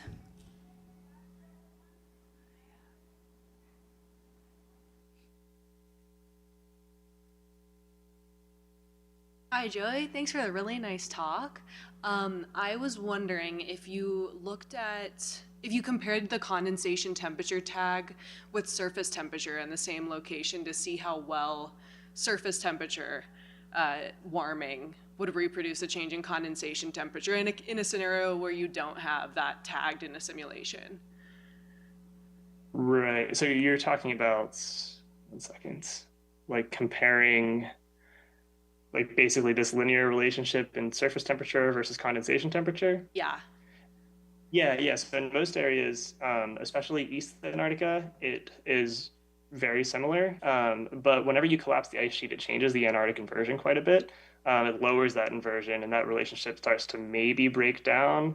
But it's a bit more complicated. I need to investigate that a bit more with the tags. One thing I wanted to point out, if you'll notice for like our East Antarctic cores, with the pre-industrial ice sheet, we get a negative condensation influence. And what I think there is that the most enriched water vapor might actually be below the maximum tropospheric temperature, which could potentially be telling us something about inversion strength changing, but still investigating it a bit.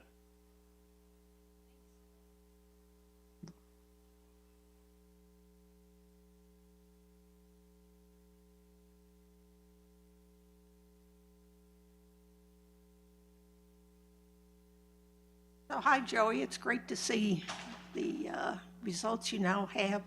Question for you. When you put Southern Ocean fresh water in, have you looked at the subsurface temperatures? I can't tell you exactly how much off the top of my head, but the subsurface warms up a little bit with the Southern Ocean freshwater. And that's hopefully going to be the topic of a future project. So. There a question online, Sophia? All right, thanks everybody for all the talks. We'll come back at 3. Thank you very much for coming to the second part of our Paleoclimate meeting. We have 4 interesting talks in the second part. And with further ado, let's get started. The first talk is by Xiang Li. It's on persistent active El Nino southern oscillation since the Mesozoic. Okay. Thank you, Jiang. Hello, everyone. My name is Xiang Li, and I am a postdoc at Duke University, working with Professor Shinen Hu. And today I'm going to talk about persistently active El Nino southern oscillation since the Mesozoic. And it's really a collaborative work. And I'd like to thank my co-authors listed here, including Professor Yongyun Hu, Professor Wenju Cai, and many other co-authors as listed here. It's really important to study the El Nino southern oscillation in geological periods. Firstly, past climates, such as different climate mean states, changes in the Pacific width, provide a wide range of testbed for ENSO theories. And secondly, variations in ENSO could have consequential impacts on climate change in the geological past. For example, a recent science paper suggests that the mega El Nino instigated the end Permian mass extinction. However, the geological history of ENSO remains intricate. Available geological evidence suggests that the signature of ENSO could be dated as far back as the late Cretaceous, indicating that the ENSO variability may have been a salient feature of the Earth's climate system for tens of millions of years. This slide shows how the Pacific Ocean evolves in the past 250 million years, with an interval of 10 million years to the pre-industrial period. Due to tectonic dynamics, modern global oceans are originated from the huge Panthalassa Ocean 250 million years ago. Given that the Pacific Ocean has changed tremendously in terms of its basin size, and that the ocean is the dominant mode of climate variability in the tropical Pacific, our scientific questions are, in the past 250 million years, how does the equatorial Pacific Ocean atmosphere mean state change? Does ENSO remain active? To address these questions, we performed 26 time-slice climate simulations for the past 250 million years using CESM 1.2.2 with a fully coupled configuration and a resolution of T31, G32. Although it's relatively coarse grid, however, it should be noted that in the equatorial region, in the meridional direction, the grid spacing is about 0.6 degree. And this animation shows the paleogeography change in the 26 time-slice simulations from Scottish and Wright 2018. And in terms of atmospheric CO2, different from previous studies using CO2 from proxy records, we take an alternative approach. What we do is to, based on reconstructed global mean surface temperature, as shown by the panel C in the bottom right corner, shown by the asterisks, and for each simulation, we tune the atmospheric CO2 concentration so that the equilibrium global mean surface temperature is consistent with the reconstructed value, as shown by the black line, and therefore we can derive the atmospheric CO2 as shown by the blue line. In terms of solar irradiance, it is set to increase linearly following Gulf 1981, as shown by the orange line. So let's first take a look how the equatorial SST, as shown by the shading, and the zonal surface winds, as shown by the contour lines, change in the past 250 million years. As we can see, there is robust one-pool COTAM system with overlying easterly trades. There's one pool in the west and a COTAM in the east with overlying easterly trades in the past 250 million years. And we find that the strongest equatorial SST interannual variability is always located in the eastern equatorial Pacific, around 120 degree west, indicating that there is active ENSO during the past 250 million years, however, and obviously with different amplitude. Here, we define the amplitude of ENSO as the area average standard deviation of SST anomaly in the eastern equatorial Pacific, as shown by the green box. The evolution of ENSO amplitude, as shown by the black line, varies by a factor of 2 across the 26 time-slice simulations, ranging from the weakest 0.6 degrees Celsius for the pre-industrial to the strongest 1.3 degrees Celsius for at 150 million years ago. And interestingly, although all the past warm climates simulated here have stronger amplitude of ENSO than the relatively cold pre-industrial, however, there is no obvious relation between ENSO amplitude and global mean surface temperature. For example, the strongest ENSO amplitude is found at 150 million years ago. However, the global mean surface temperature is only around the median during this time period. And also, there's no relationship between ENSO amplitude and the zonal SST gradient in such geological time span. So what controls the variations of ENSO amplitude? Here we use a tool which is Bjerknes Linear Stability Index, or BJ index, to measure the ENSO's growth rate, which indicates the ENSO amplitude, which the BJ index consists of 5 contributing feedbacks, including 2 negative feedback, dynamical damping and thermodynamic damping, and 3 positive feedbacks, including zonal advective feedback, Ekman upwelling feedback, and thermocline feedback. The evolution of the BJ index, as shown by the red line, highly resembles that of the ENSO amplitude, with a significant correlation of 0.76, indicating that the BJ index captures very well the evolution of ENSO amplitude, which is about 57% of the variations in ENSO amplitude in such wide range of climate as we have seen previously. And zonal advective feedback and the thermocline feedback, as shown by the blue and the orange line in the top panel, are dominant factors because they have more significant correlation with the BJ index than the other 3 contributing factors.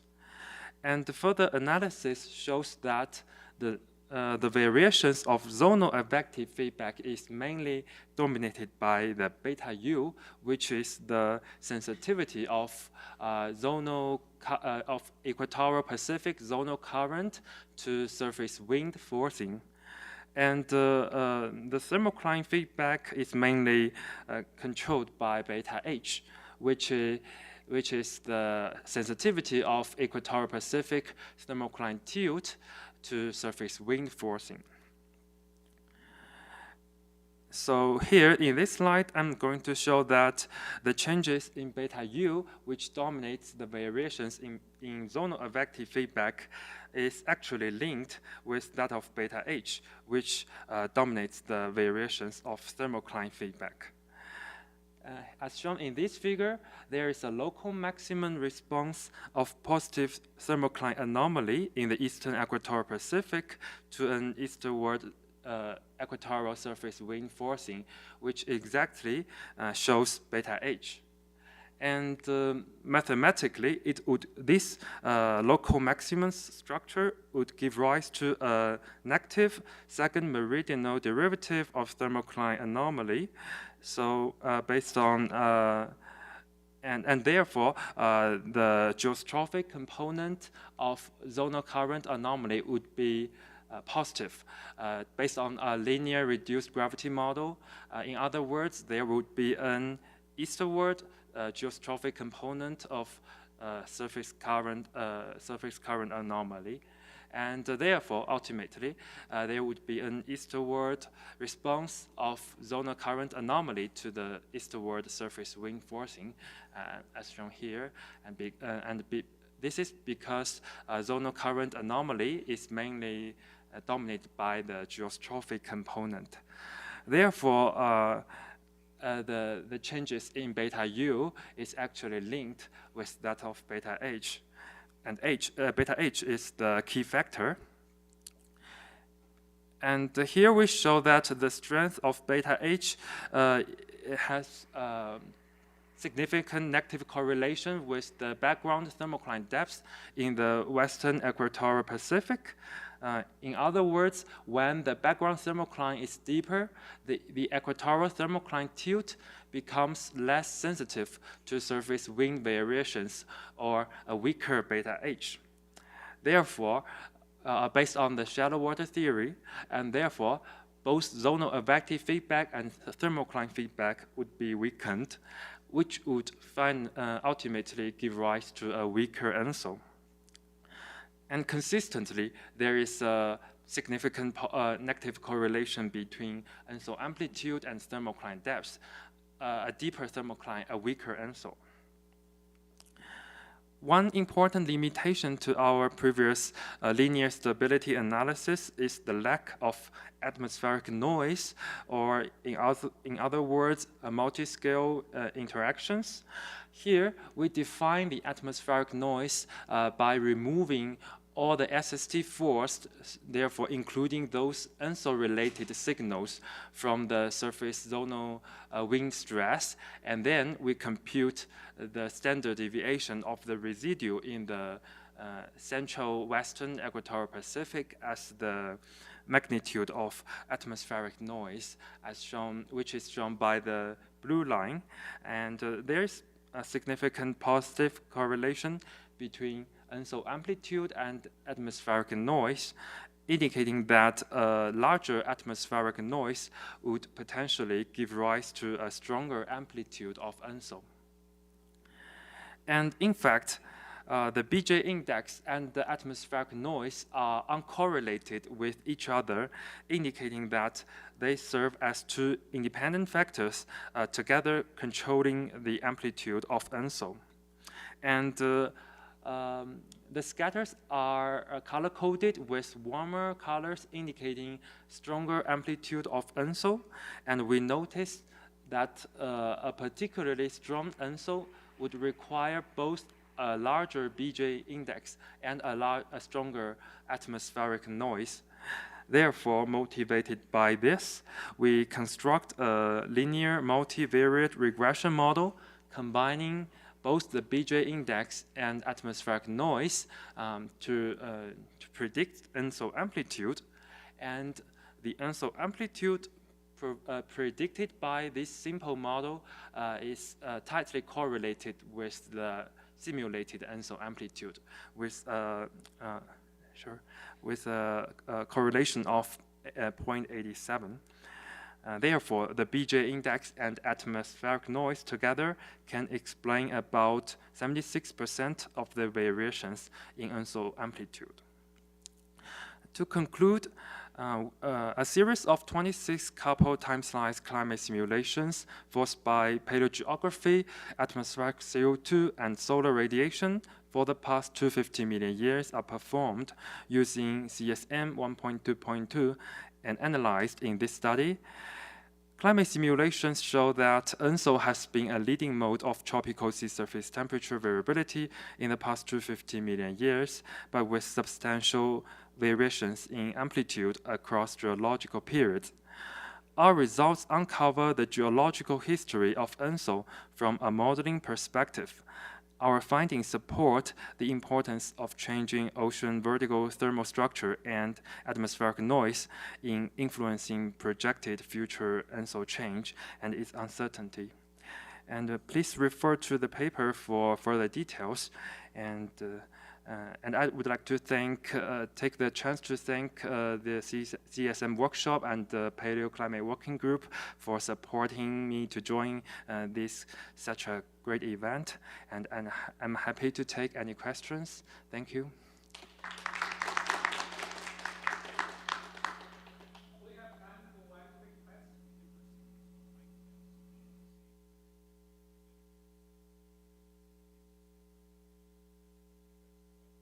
Thanks for this really interesting talk, Shan. Here's a quick question. So what controls the depths of cervocline then? Yeah, so we have some speculation, such as the paleogeography and mean state climate. I think these are the two major factors. Yeah, but I think further sensitivity simulations should be done to work on this question. Great, thank you. Thank you.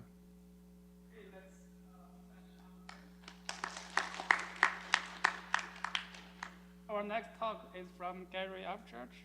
It's on angiosperm tree heights during the Cretaceous terrestrial revolution. And this is the control here. Which? Yeah, this is the forwards and backwards? Yeah. Okay. All right. So let's try again. Okay. The Cretaceous rise of flowering plants, or angiosperms, revolutionized terrestrial ecosystems. During the Cretaceous, conifers, other gymnosperms, ferns, were displaced by woody and herbaceous angiosperms. Now, and what you can see on the graph here is that the yellow is ferns, the pink is flowering plants, and all of the greens and blues are different types of naked-seeded or gymnospermous plants. And what you can see is in the relative diversity, angiosperms become basically the dominant elements of the vegetation by the end of the Cretaceous. Ferns undergo some decline, and some of the gymnosperm groups undergo massive decline. Now, this had a couple of important impacts on the land surface. One is the production of a hyper-diverse vegetation by geologic time standards. And for this group, a very important part is the alteration of land surface physics, because what we see during this time is that slow-growing, slow-transpiring gymnosperms and ferns are replaced by fast-growing, fast-transpiring angiosperms. This, of course, can feed back into such things as surface temperatures, changing the ratio of sensible latent heat flux, cloudiness, rainfall, and so on. So potentially, this is an important part of the change in the land surface and its impact on Cretaceous climates. So one of the questions is, when did angiosperms become both tall and dominant? And a lot of thinking was based on work by Scott Wing and co-workers from the Big Cedar Ridge locality of Wyoming. It was a 4-kilometer-long volcanic ash bed deposited at 73 million, preserves an in-situ wetland forest. It was basically dominated by ferns. Half the cover is ferns. Flowering plants were basically low-stature, herbaceous, or shrubby things. The trees were conifers. Their view was that angiosperms did not become big trees until the Cenozoic. More globally based reconstructions are a little bit different. This graph here shows one from a book published about 14 years ago. Angiosperms were definitely trees by the Cenomanian, but may not have reached full canopy until the Cenozoic. Now, one thing that's been absent from a lot of these studies is looking at the record of stumps and logs, which will give you a handle on how big the trees were. This is from Nathan Judd's paper in 2018. It's a global compilation of stump and log diameters. And what this shows is basically there's a steady increase in the size of trunks and logs of flowering plants through the late Cretaceous. There are some major outliers in Laramidia circled in red in the diagram on the bottom. And two places you see really big diameter flowering plants. The Farron Sandstone member of the Mancos Shale, it's a 1.8 meter diameter log. deposited during the late Cretaceous thermal maximum. And then the Jose Creek Formation of New Mexico, stumps and logs up to 2 meters in diameter. Now, the question I'm going to address in this talk, did these large dicot trees indicate that angiosperms, flowering plants, did they reach the height of modern tropical canopy trees during the late Cretaceous?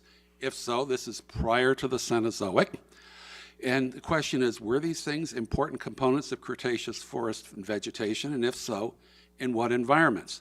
So for the rest of the talk, I'm going to talk about my sources of data, methods of analysis, my comparison of estimated Cretaceous tree heights with those of modern tropical forests, and the implications. So the flora that we looked at is one where my group has worked for basically 3 decades. It's in south central New Mexico, the Jose Creek Formation. It's an interior flora, which means we're on terra firma. We're not dealing with the swamps. And it's dated from anywhere to 76 to 72 million years based on uranium lead dating of zircons. It has a diverse flora of leaves, woods, fruits, and seeds. The climate is what we would term megathermal, probably most like either lowland Taiwan or the Philippines. And it has abundant, diverse, well-preserved woods. This is not common in the record. We get lots of conifers, we get dicots, we get a lot of palm stems, and we have a number of in situ wood stumps as well as logs and wood fragments. Now, in order to do this work, you have to have some sort of classification of your materials. The taxonomic data, or this classification, publications with Melios Estrada, International Journal of Plant Science, and my PhD student, unpublished dissertation of Joan Parrott. The stump and log measurements are from work with these individuals and Greg Mack of New Mexico State University. I'll quickly breeze through this. This slide is simply to show you that the preservation is pretty incredible for fossil wood assemblage. We have over 50 stumps, which, if you go walking the western U.S. looking for woods, this is a high number. These localities are not that common. A number of logs, hundreds of pieces of wood you find as float. We have a fairly high diversity for a wood flora, at least 38 types of dicots, 5 to 8 types of palms, conifers belonging to multiple lineages. And as you can see with these slides, the preservation is absolutely beautiful as far as fossils are concerned. The majority of species represent trees. Now, the cutoff for tree versus non-tree in forestry is 10 centimeters diameter breast height, and therefore anything we have over 10 centimeters diameter is probably a tree rather than a shrub or a sapling. Now, you have to look at diameters of these, and so we have logs and stumps. For the stumps, we have to go above the lateral roots, as you can see in the lower right hand. We have often buttress roots. In the upper right hand, you actually have a stump with very little in the way of these lateral roots. We measure the diameter, and that approximates diameter breast height. Logs, the one we have in the middle, you basically measure the widest part, and you know it's an underestimate because typically the bark and sometimes other tissues are missing. And then we can look at fragments. We can estimate minimum diameter. What are the range of diameters? Well, the smallest diameter tree we have, 13 centimeters, and that's a fragment. It might be a lateral branch. For stumps and logs, anywhere from 40 centimeters to 2 meters for the dicots. Conifer stumps and logs, they're not quite as big. The largest diameter one's 1.5 meters. So here, I'm going to talk about a riparian forest that we call the Forest of Giants. It has the world's largest Cretaceous angiosperms, whoopee, and it's a massive overbank sandstone, so we know the plants were growing close to the river. We have 18 analyzed specimens. It's entirely dicots, an angiosperm-dominated stand of vegetation with tree diameters ranging from 60 centimeters to 2 meters. Average is a little over 1 meter. And we know it's a mature forest as opposed to successional. How do we know? Because a number of the plants actually have heart rot, And heart rot is what you see in trees of mature forests as opposed to successional forests. Now, the picture I have here is what we refer to informally as mother stump, and it actually is coming apart, but it turns out to be a plant with buttress roots. Oldest record of angiosperm buttress roots, which characterize tropical forests. The buttresses can measure 3.7 meters across. Now we have taxonomy here. Paraphylanthoxylon is the taxon that forms the biggest Cretaceous trees so far, and then we have some others. So how do we go about estimating heights? Big is big, but how tall is tall? And we, of course, use what's called allometry, and this is relative growth and the fact that one dimension of a plant will covary in response to another. And in particular, we know that height is directly proportional to diameter breast height in a conifer or in a dicot tree. It's also nonlinear. Now, the graph here is for the modern coastal redwood, which includes some of the world's tallest trees. And what you see is at smaller diameters, almost linear relation, but then you have this leveling off as the tree gets progressively bigger in diameter and taller. There are a number of quantifications that have been proposed for this. Some are generic for individual stands of trees. Others have been fit to individual species. The point here is that we have various quantifications, exponential equations, power, log-log, Michaelis-Mentens, and the values of the constants can vary with site and taxon. Now, what I'm going to use here are generic equations, mostly for tropical sites, based on all trees, not specific or record trees. And the parameter I want to look at in particular is the average height of the top 5% of specimens, because that's going to be canopy and emergent species, and you can do a direct comparison with modern forests. So here's the forest of giants. Once again, we have mother stump, my former postdoc and former graduate student here for scale. There's error in estimates. We look at 10 equations for each tree, and we have a variety of equations that we've used. In the interest of time, I'll skip through this. You can refer to this in the slides that are going to be available online. The point is, we looked at various tropical assemblages, hundreds of sites from various continents, various countries, or in the case of the Nicholas equation, looking at record trees. So, how tall was the forest? Well, it depends upon the quantification, range anywhere from 25 to 50 meters average height, and the mean of all these averages, 35 meters. The tallest trees, 1.8, 2 meters diameter, 32 to 57, average of 45. And then we have plank buttresses and mother stump, and these are characteristic of tropical rainforest, canopy, and emergent trees. Now, you can download a whole number of vertical diagrams of tropical rainforests online, and what's interesting here is that just a run-of-the-mill diagram shows that our average height of the forest characterizes the canopy, and the tallest trees have heights characteristic of emergence. And if you take a look at the bottom of this, follow emergence down to the very base, you see plank buttresses, and that's of course what we have on mother stump. So the number of specimens we have that reach the top 5% of estimated heights depends on which reference floras we use. For Asian sites, we have at least 4, plus 8 within 1 standard deviation of that average. South America and Africa, nothing that hits the average, but anywhere from 2 to 12 that fall within 1 standard deviation of the top 5%. So what this means is we definitely have plants that have reached the height of modern canopy rainforest trees by the late Campanian. 2 minutes, I'll be done. So if we take a look at the trees that are 1.8 to 2 meters in diameter, we have the Farron sandstone and our forest of giants, diagram I showed earlier. What does this mean? It means rainforest, canopy, tree, height, angiosperms were present by the Turonian, the late Cretaceous thermal max, and the Forest of Giants corroborates this and shows that actually tall trees could be characteristic. So this means we have to modify the commonly held model of angiosperm forest evolution.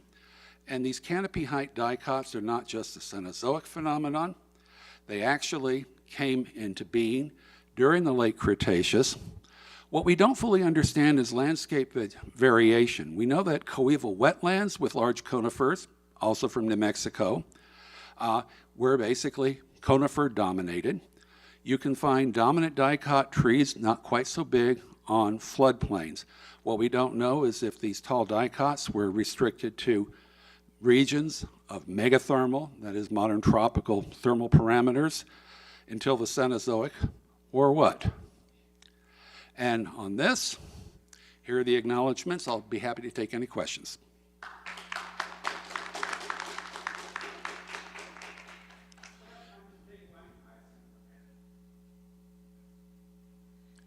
Hi, thank you so much. I was wondering if you were able to identify, I saw that you had some microsections of the wood anatomy, and if you were able to identify tree rings. Ah. And if so, maybe that could aid in like the estimation of the age. Here's the deal. 90% of the dicot woods have 0 rings, and only one of them has something that's fairly noticeable. With the conifers, we have 3 major lineages with 0 growth rings, and then we have some others with distinct growth rings. So this is an assemblage that looks very tropical in its anatomy, and we don't have, certainly with the angiosperms, annual rings. I've played little games with how old the trees might have been when they were killed by the flood. And again, you have to sort of take what are the growth rates for different modern trees. If you look at well-fertilized plantation trees, maybe 50 years old, that would sort of be the youngest. If you want to look at others, maybe 100, maybe 150. Bottom line is, we don't have those annual rings to tell us for sure. But we do know that from studies of, say, conifers in various places during the late Cretaceous, you could have fairly appreciable increase in diameter, 1 to 3 millimeters of ring width a year for conifers.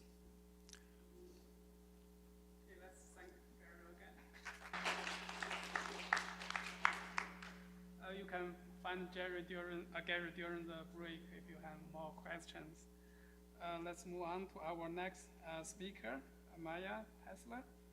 The title is Reconciling Model and Proxy Records in Late Cretaceous Ocean Simulations.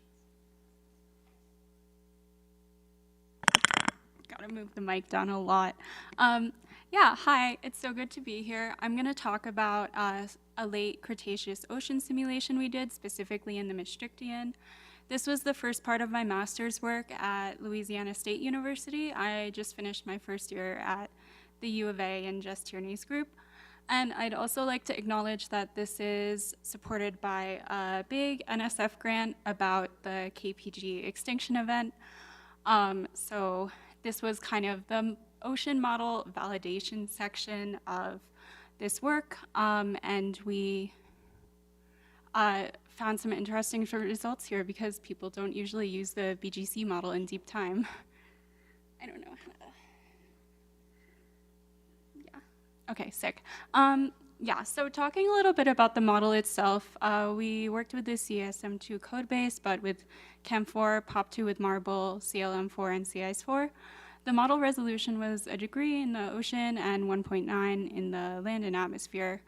And we had 5 plankton functional types, so grazing zooplankton class, coccolithophores, diatoms, small phytoplankton, and diazotrophs.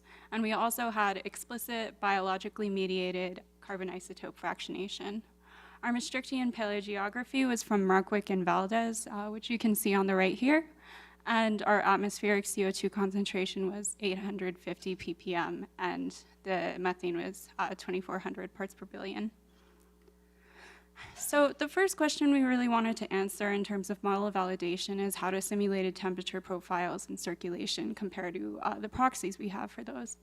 So if we look first at sea surface temperatures, there are two different methods of assessment here. So we can look on the right is the mean of our equilibrated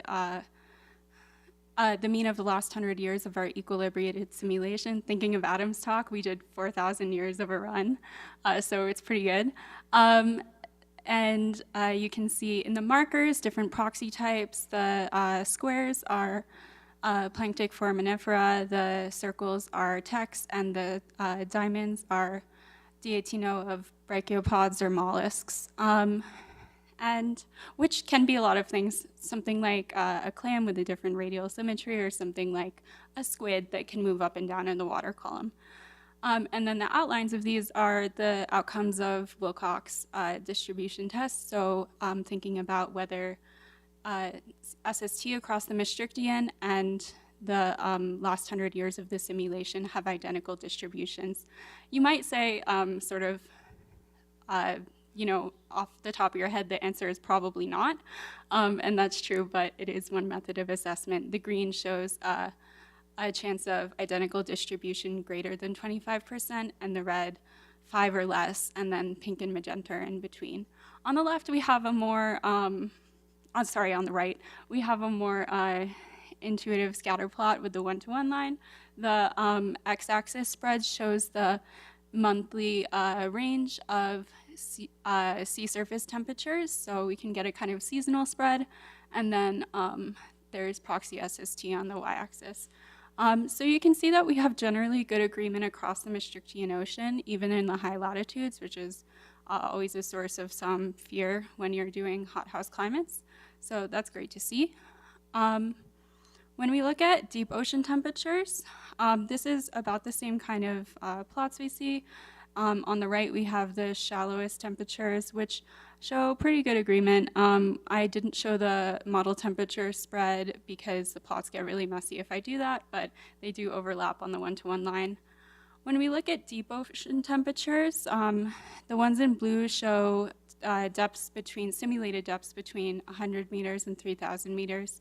And then in purple, greater than 3,000 meters. We have a cold temperature bias. You can see most of the proxy means are well above the one-to-one line. And particularly in the deepest sites, we have places with no overlap. So our deepest simulated benthic temperatures are definitely colder than proxies. When we look at ocean circulation, we produce a lot of the features we expect from from epsilon neodymium studies of this period.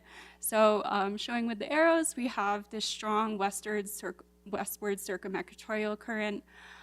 We have restricted Caribbean through flow at greater depths, and also really highly restricted Atlantic circulation. Sorry, I should say these plots show ideal age, where the youngest water is in the lightest colors, so that's the age of the water parcel, and then the arrows show water movement. We also have some fun features of a really strong currents along the North Pacific coast and some strong Southern Ocean upwelling. What we don't see is deep water formation that agrees with some of the other studies of this, of the Maastrichtian. So typically studies show deep water formation in the South Pacific. This is true of model studies and of some more recent neodymium work in the South Pacific. We show deep water formation in the North Pacific, and you can see that as it's the youngest ages throughout these age plots. We show some intermediate water formation in the South Pacific in the red box, but it doesn't extend to depth.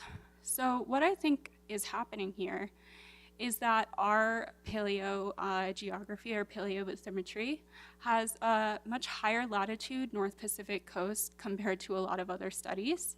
So I think that exposure of that there's a lot of very cold water in the North Pacific. It sinks, it creates deep water formation, and that very cold water might also be contributing to the deepest ocean temperature biases. Oh yeah. Wait, I'm going the wrong way, sorry guys. So moving on to the biological portion of this talk, we want to know how marble and explicit carbon isotope simulation measure up in deep time.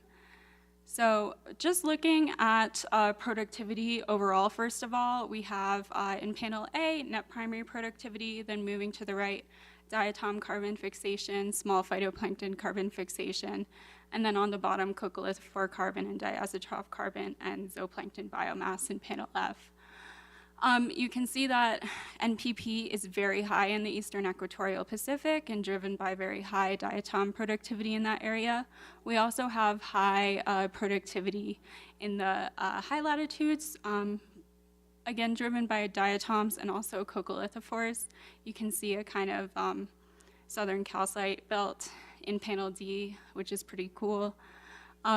And when we look at zooplankton, as expected, they generally follow the patterns of productivity because they want to be eating these plankton. If we look at carbon export, which I haven't shown here, generally carbon export is driven by diatoms, by coccolithophores, and by grazing on them. So going back to proxy space, we can see that surface carbon isotopes show, again, general agreement with our proxies. So these are the lowest values on the right here.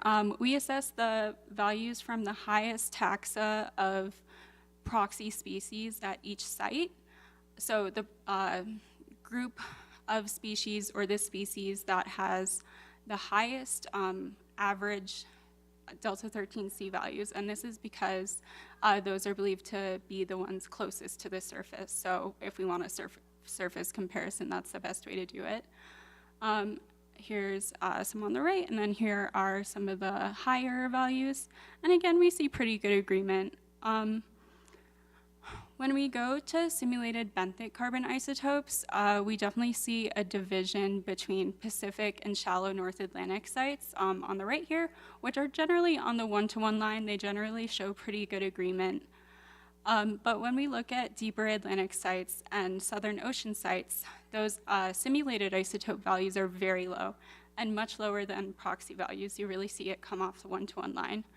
So what I think is happening here is that the paleogeography in these regions are very restricted. There are a lot of ridges, and perhaps because of the resolution of our ocean model, we aren't really getting a lot of the local water younging that maybe should be occurring in this area and bringing carbon isotope values up. We also have the problem that the BGC group has in the modern, where we had some issues with deoxygenation in the model, and we applied the same fix they did, where we reduced apparent oxygen utilization in anoxic or hypoxic areas. But they acknowledged, and we acknowledge, that it's not a perfect fix and can probably lead to DIC buildup in the deep ocean. So that's probably also a contributing factor. Yeah, here are my conclusions, and while you guys look at them, I'd just like to thank my collaborators. As I said, this is a really big project. My advisor, Cheryl Harrison, as well as Clay, Josh, and Nikki, did a ton of work on the modeling for this Maastrichtian simulation, so I really appreciate that. Everyone listed here has some fun papers coming out in the post-impact, proxy, or model, or both space, and I'd just like to plug that I also have some work around post-impact export and carbon isotope changes at varying atmospheric CO2 concentrations coming out, so hopefully soon. Yeah, so thanks all for your time.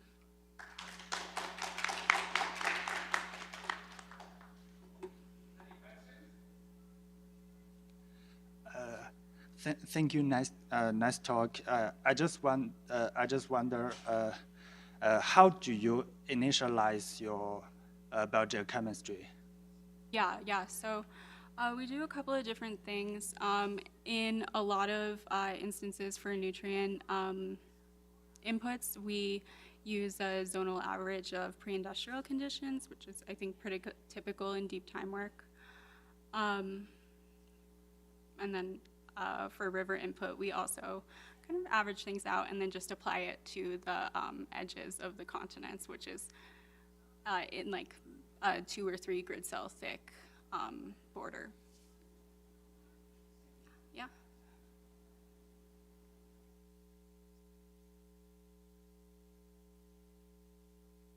This was a very interesting talk. I was wondering, so how does the model handle something like dust fertilization or like the deposit of nitrous oxide dissolution, like things like that? Like, have we tried that or? How are those processes simulated? Oh, yeah. Yeah, so if you can change the surface concentrations of nutrients just manually if you would like in the initialization files. And that's how I've done some work really reducing upper ocean alkalinity in response to impacts. So I would probably do something like that. Okay, so in the model, for example, like the dust deposition, those are prescribed. Yes, you can run other models. I am forgetting the name of it at the moment. That will give you more active dust deposition, and then you can kind of transfer that over into the forcing file. But yeah, they're prescribed. Oh, okay, I see. Yeah. Thank you. Yeah.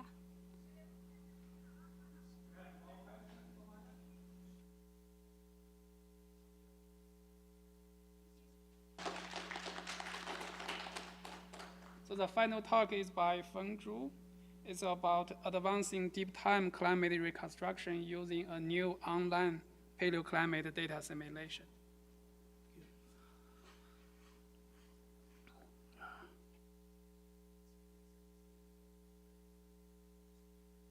Hey, hello everyone. My name is Feng Zhu. I'm a paleoclimatologist in the paleo group at NCAR. Today, my talk is about the online paleo data simulation approach in CESM for deep time climate reconstruction. And this is an ongoing research of the paleo weather project supported by the Hyson Siemens Foundation. And thanks to my collaborators listed here for their insightful suggestions. So this nice image created by Dan shows what we are trying to do in this project. So we are trying to learn how weather extremes behave in warm climates. Specifically, we care about the Cretaceous, the age of dinosaurs, as well as Eocene, Miocene, and Pliocene. And we are trying to drive high-resolution paleo weather simulations with online data simulation technique. So you may wonder what is data simulation and what does online mean here. So data simulation is actually quite intuitive to understand if we take the Bayesian perspective. So for example, here we have some prior knowledge about the tropical sea surface temperature generated by model simulation. And then we have some proxy records, the observations of the temperature, for example, corals. Then we use these observations to update our prior knowledge to get to the posterior knowledge, which usually fits better with the ground truth. And those probabilities are actually quite difficult to estimate in the real world. Therefore, we can make some assumptions. For example, we assume that those prior and the likelihood probability distributions follow Gaussian distributions. And then the posterior will be just a product of those distributions. Then the product of 2 Gaussians is still Gaussian, so it's very easy to compute, and it's easy to estimate the optimal estimate where we have the maximized probability. So with those assumptions, we are basically reinventing the very famous method called the common filter. And this method is quite critical technique for initial condition problems like the numerical weather prediction, in which we have a prediction model to do forecast for the next time step. And for this time step, we have a prediction from model as our prior knowledge. And then we have some observations, and we perform the common filtering to get our posterior. So this analysis step is basically what we call the offline DA step, which yields a data-informed status. And if we have model simulations ahead and we perform such analysis for each time slice without feeding back to the model, we get a product usually called real analysis. On the other hand, if we use this analysis posterior feedback to the model system, and we do prediction based on this analysis, and we repeat this cycle, and we end up with a data-informed model, and we call this online data simulation. So for the paleo data simulation, the current state of the art is offline DA.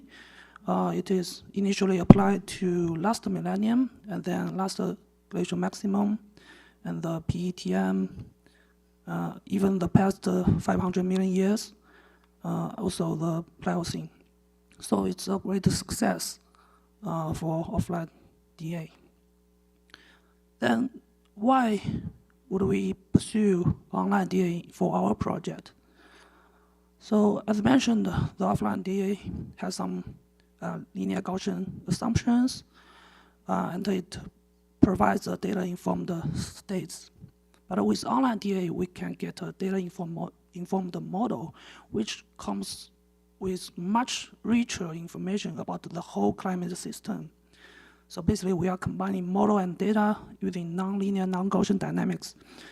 And in theory, it should produce more physical, multivariate, and spatial relationships. And for deep time climate, there's another bonus. Basically, we will be able to assess the internal temporal variability on the different climatological patterns, like the ENSO variability, because we know that deep time observations are process for long-term mean climatology. So it doesn't resolve any interannual variability. It's basically one-time slice. So we cannot assess the internal variability with offline DA result. Is static one-time slice analysis. But deep time climate poses another challenge. Instead of being an initial condition problem, deep time is really a boundary condition problem.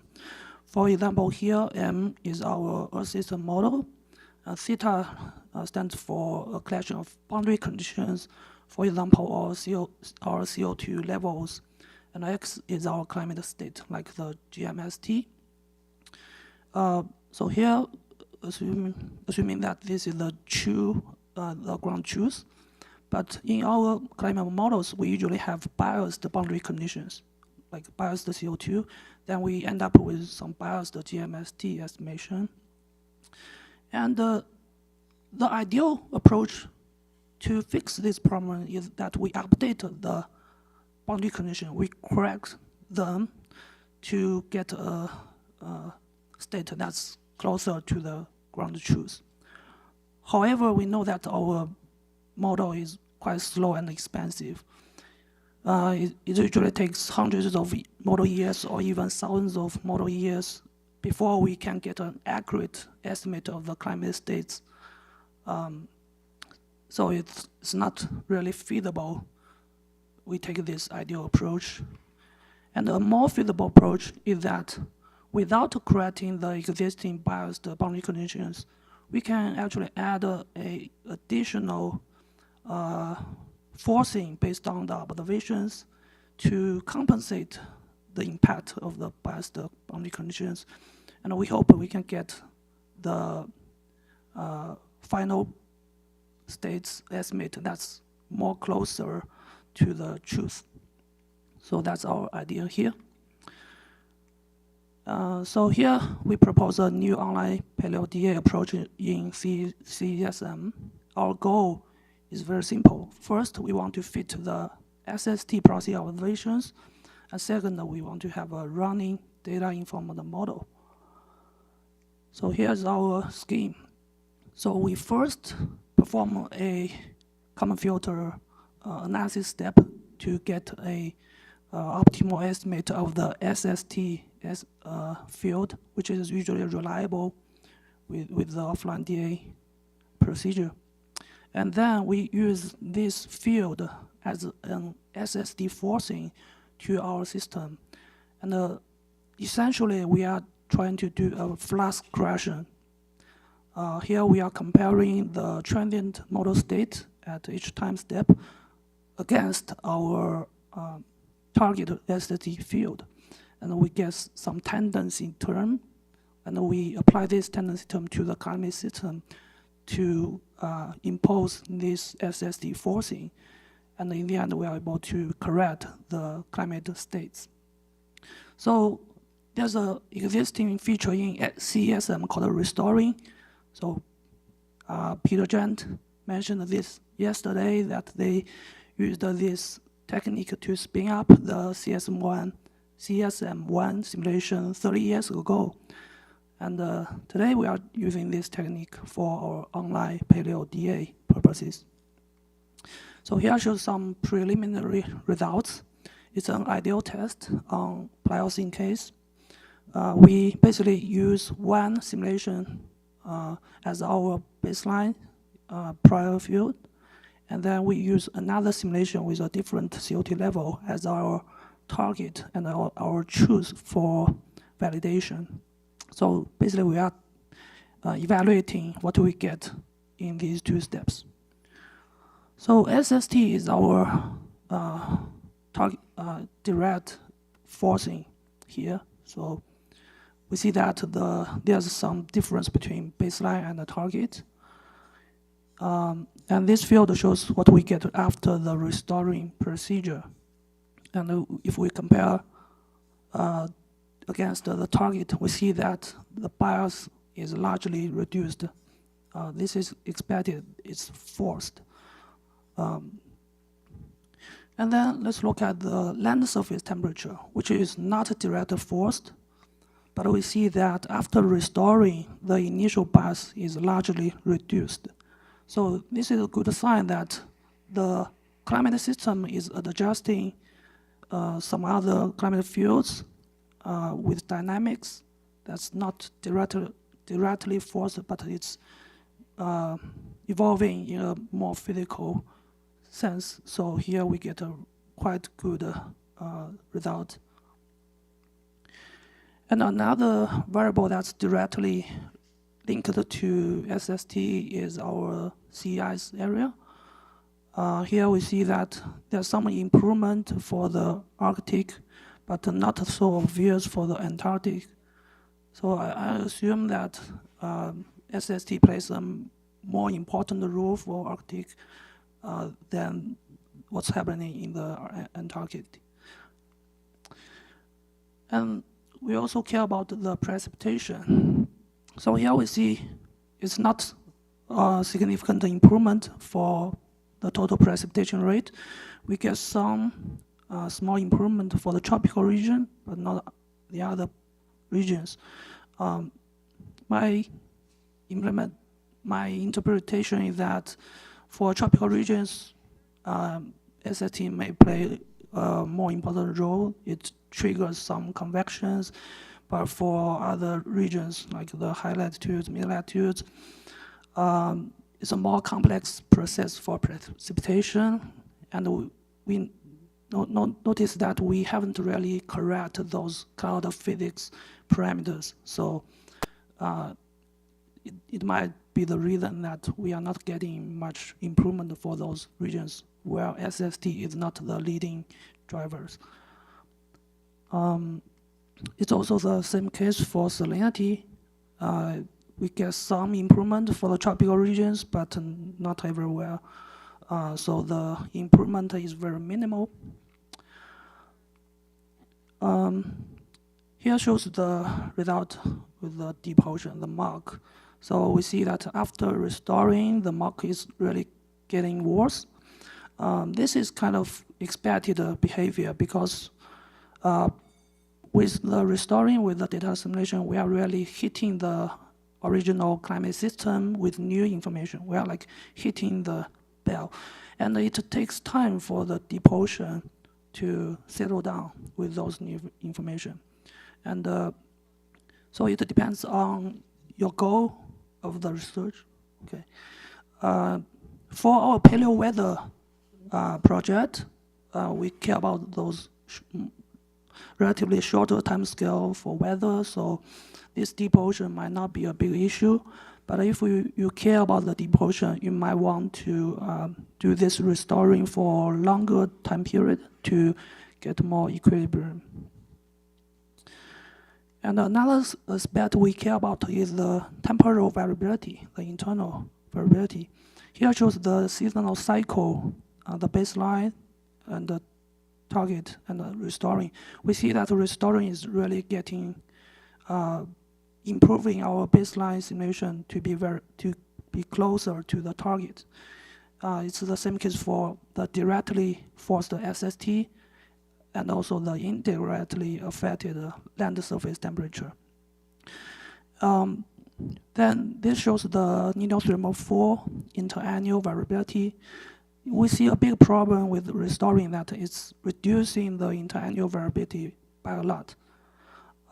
Then we figure out the issue is because this restoring tendency term is knowing the internal variability, so it will reduce this interannual variability by design.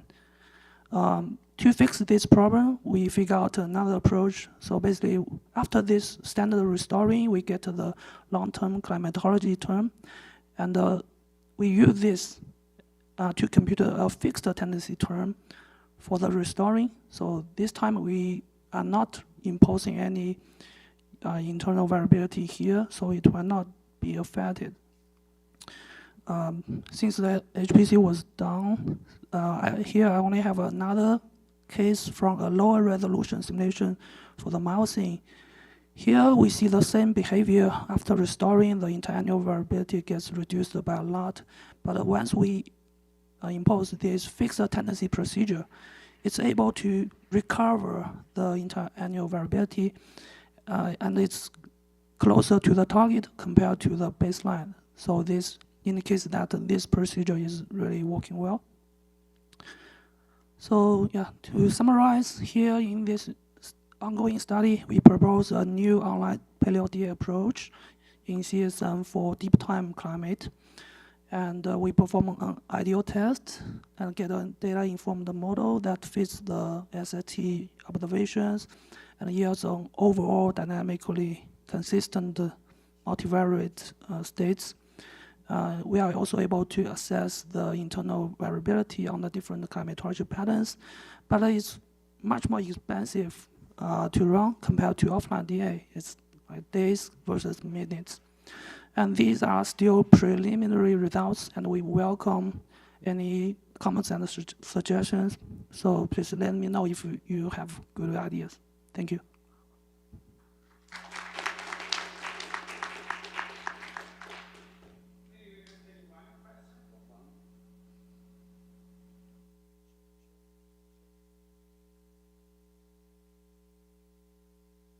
Well, we know that by comparing the actual SST record with the Paleo-DA product, there's still quite decent amount of mismatch. So I wondering, is it possible to actually directly use those records to do your flux adjustment instead of using the Paleo-DA product? Okay, that's a good question. I think there are two reasons we want to stick with offline DA reanalysis, because we know the observations could have large uncertainties. They are not the ground truth here. But with the computer, what we get is at least mathematically optimal reanalysis, optimal estimate of the states. So it should be more reliable than the actual records. That's my first reason. And the second reason is that here we want to apply the online DA approach with the SST field. So with the offline DA reanalysis, what we get is an SST field. So we can directly apply the restoring procedure. And if we use proxy records, we have to translate them to the temperature units, which is an inverse modeling procedure, and it also involves more uncertainties in that step. With offline DA, we are doing forward modeling, and we can better handle those uncertainties. Right. I was wondering. So, I can't remember what's the Paleo DA compared to the actual record, but might worth checking to see, like in places where they don't match particularly well, and potentially think about uncertainties and things like that. So, for regions where proxy records shows better accuracy, we can get even better reanalysis result with offline with the common filter in theory. So, right. Thank you. Thank you.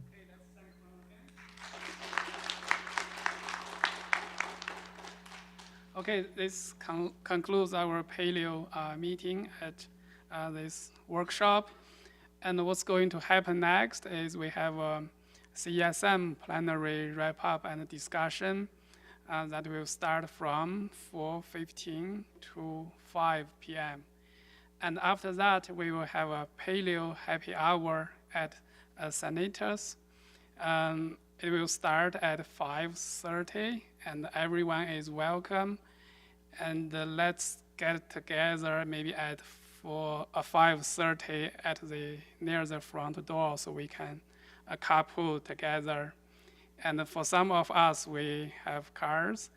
And if you cannot get a ride, you can also take an Uber a few minutes. So, but if you decide to walk, it may take half an hour. Okay, see you.